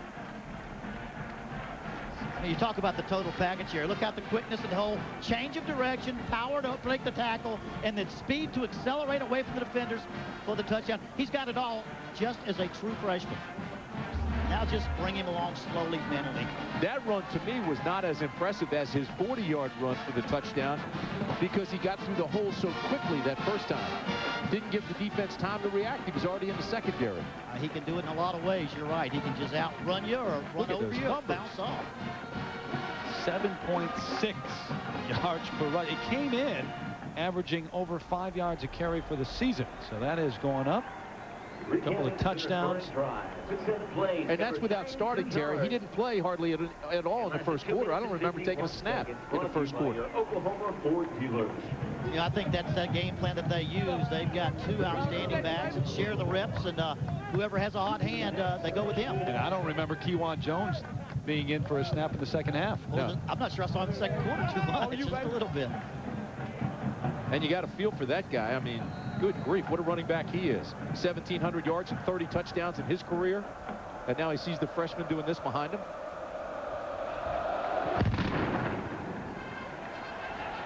Short kick. Fielded at the 20. Ryan Shaw hit hard at the 20. It's been a hard-hitting game. It really has been a slugfest second half. I mean, an actual slugfest right now. Well, this fall on ABC, they survived the crash, but can they survive the unknown? Lost premieres Wednesday at 8 in Norman. Some of the crowd starting to file out now. Talk about hitting is what you're talking about. These are the hits of the day. First they come, they slobber knock you. Then they give you snot bubbles. Then they got the, what'd you call it, the back me up? Knock-em-backs. Knock-em-backs. Knock-em-backs. And that's just in your face. So it's been that kind of afternoon. Which is the worst one officially? What's the worst one? Probably slobber knocker, I would think. The snot bubbles is kind of a when you're beaten. So I think the slobber knocker would be the worst. All right, I'm with you. Mouthpiece one way, slobber the other way. Terrence Whitehead on the carry as you look at Peterson. A little winded. Not much, though, on the sideline. Dennis Dixon, by the way, is in, the freshman quarterback on in relief of Kellen Clements. There's a look at Bob Stoops now in his 6th year, 57 wins and a national championship. He's done everything right. He embraced the tradition, the former players, the ex-coaches. He's very confident. The players feed off that. He has the highest winning percentage of any OU coach. There's Dixon, the freshman, throwing on the run, a little bit behind his intended receiver, another freshman, Cameron Colvin. And you know, the greatest asset or strength of Bob Stoops, he makes people become the best they can possibly be. Remember when you were young, your mama told you you were going to be special over and over again, and finally you felt you were going to be special? He convinces every one of his kids. How many times did we hear him say, this kid's special, that kid's special? He says it over and over again to them so much. They believe they're special. They play special. And I think that's why you see so many Thorpe Award winners, Butkus Award winners, and Heisman winners. Yeah, I agree. And he's humble. I sat there and I said, here you have a higher winning percentage than Bud Wilkinson and Barry Switzer, two of the all-time greats here in Oklahoma. And he says, oh, don't put me in their class. Longevity is what he said. They haven't done it for as many years as they did it. Rosario at the 31 after the catch. There's a flag, a late one at the 26-yard line. Tackled by Clint Ingram. Clint Ingram on the stop. 7th catch of the afternoon for Rosario. You know, Bob Stoops' dad, his dad, Ron. His dad passed away, high school coach Cardinal Mooney. And he had sons, Ron, Bob, Mike, and Mark. And when they were young, he would show his films on the refrigerator door, and they'd all sit around and watch the film when they were young. Blocked by number 24 and number 61 of the offense. penalty is declined. It's 4th down. You knew that had a great impact on them in becoming a head coach, to have a father. They just sat around the kitchen floor watching the high school film on the... You would know. Oh, well, that's exactly what we did. That's exactly right. And he lost his father when he was a coach at Cardinal Mooney. His brother's now an assistant at Cardinal Mooney. Gives a lot of credit to his mom, Dee, who has raised all those boys, too. Great Mike, head coach at Arizona. Mark's an assistant there. What a great family. I thought what was incredible is when you talked to him about that coach, he got teary-eyed. Choked up. Yeah, sure did. Guess what, guys? Got a chance. Yeah. Perkins, though, surrounded at the 47 with a flag coming in. You're the return guy. You don't want to hear him call that middle return. I mean, sometimes you break it, but you got a better shot when you get behind that wall. Getting hit, yeah, you want a little wall in front of you. Hasn't had many opportunities to even try to bring one back today. You know, 31-7, but you have to think Mike Blotty's going to bring so many positives to his players out of this game, the way they played. The score is not really indicative of the great game they played coming into here off of a loss to Indiana. And, of course, Oklahoma is building and building. Needed a tough Holding game. number 22 of the return team. Penalty is 10 yards from the spot of the foul, and it's a 1st down. Yeah, and I agree with you. Not taking anything away from Indiana, but that was probably the worst game I've seen Oregon play in 15 years. Yeah. And Oklahoma needs some tougher ball games. You don't need every game to be a blowout. You need to face some adversity with your starters in the second half.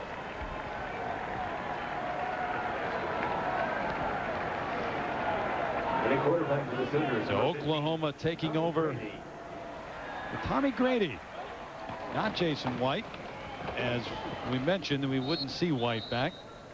DJ Wolf, the freshman, gets the call on 1st down. Send it down to Sam Ryan. Yeah, but you were talking about what Jason White could accomplish, which is truly impressive.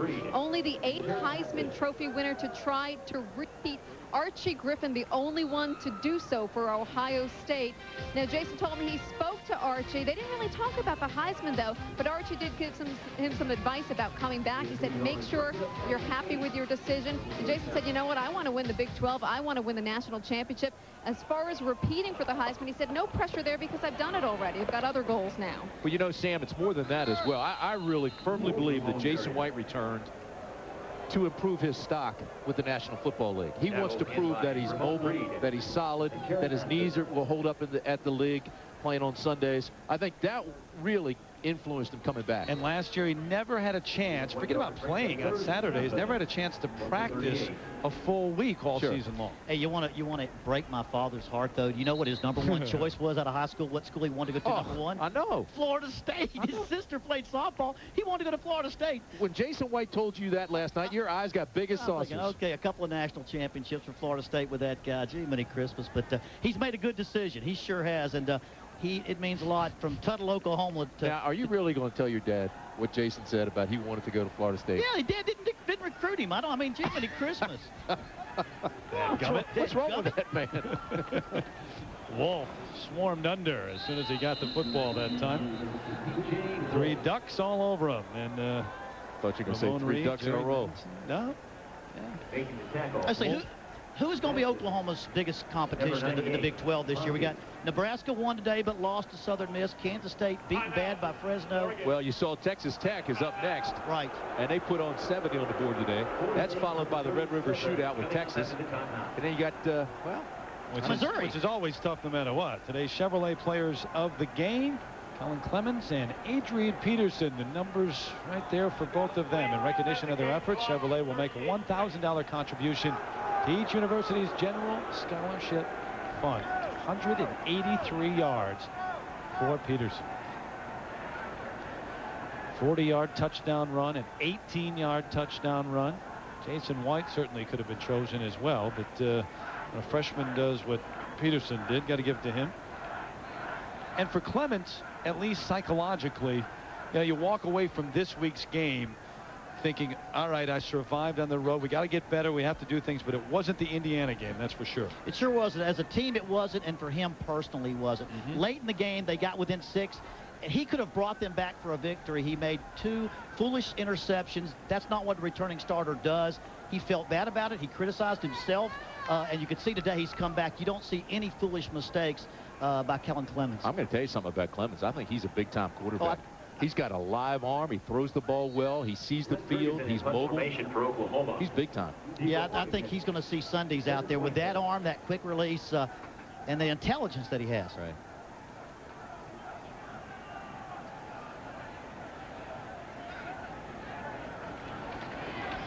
Ferguson's punt. Whitehead back. Well, that's a good punt. The 13, and he's staying right there. 49-yard punt, no return. Mark Bradley made the tackle, I believe. There's a great story, Mark Bradley. Coach's kid, walk on from Pine Bluff. I think he scored a touchdown in his first kickoff return, first pass, and fifth pass reception. We had first touchdown. 3 out of the 4 things you can do. He had a touchdown each time he touched the ball the very first time at Missouri. His father, a wishbone quarterback at Oklahoma. Ran a lot of that back in the day. Yes, the old wishbone. You know, after the next 2 games for Oklahoma, you're not impressed with the schedule, are you? I'm not as impressed. I don't think the Big 12 is as strong this year. I really think Oklahoma has got a better offense than they had last year. They don't have as good a defense yet. It's very good. I lack some leadership. And I don't think the schedule in the Big 12 is quite as tough. Texas, we'll see, but Missouri ranked high, got beat early. Nebraska got beat early. Kansas State got swamped early. I don't think it's as strong, and I like their chances of getting through the year undefeated. Final play. Actually, they don't get this one off. So Oregon comes in, improves from the first week, but a tough test on the road here in Norman. It's the Sooners with the victory, 31-7, and they go to 3-0 on the year. ABC Sports is online at ESPN.com. Search ABC Sports for Tim Brand, Terry Bowden, Sam Ryan. I'm Terry Gannon. 31-7, the Sooners have won here in Norman. This has been a presentation of ABC Sports Championship Television. Goodbye, everybody.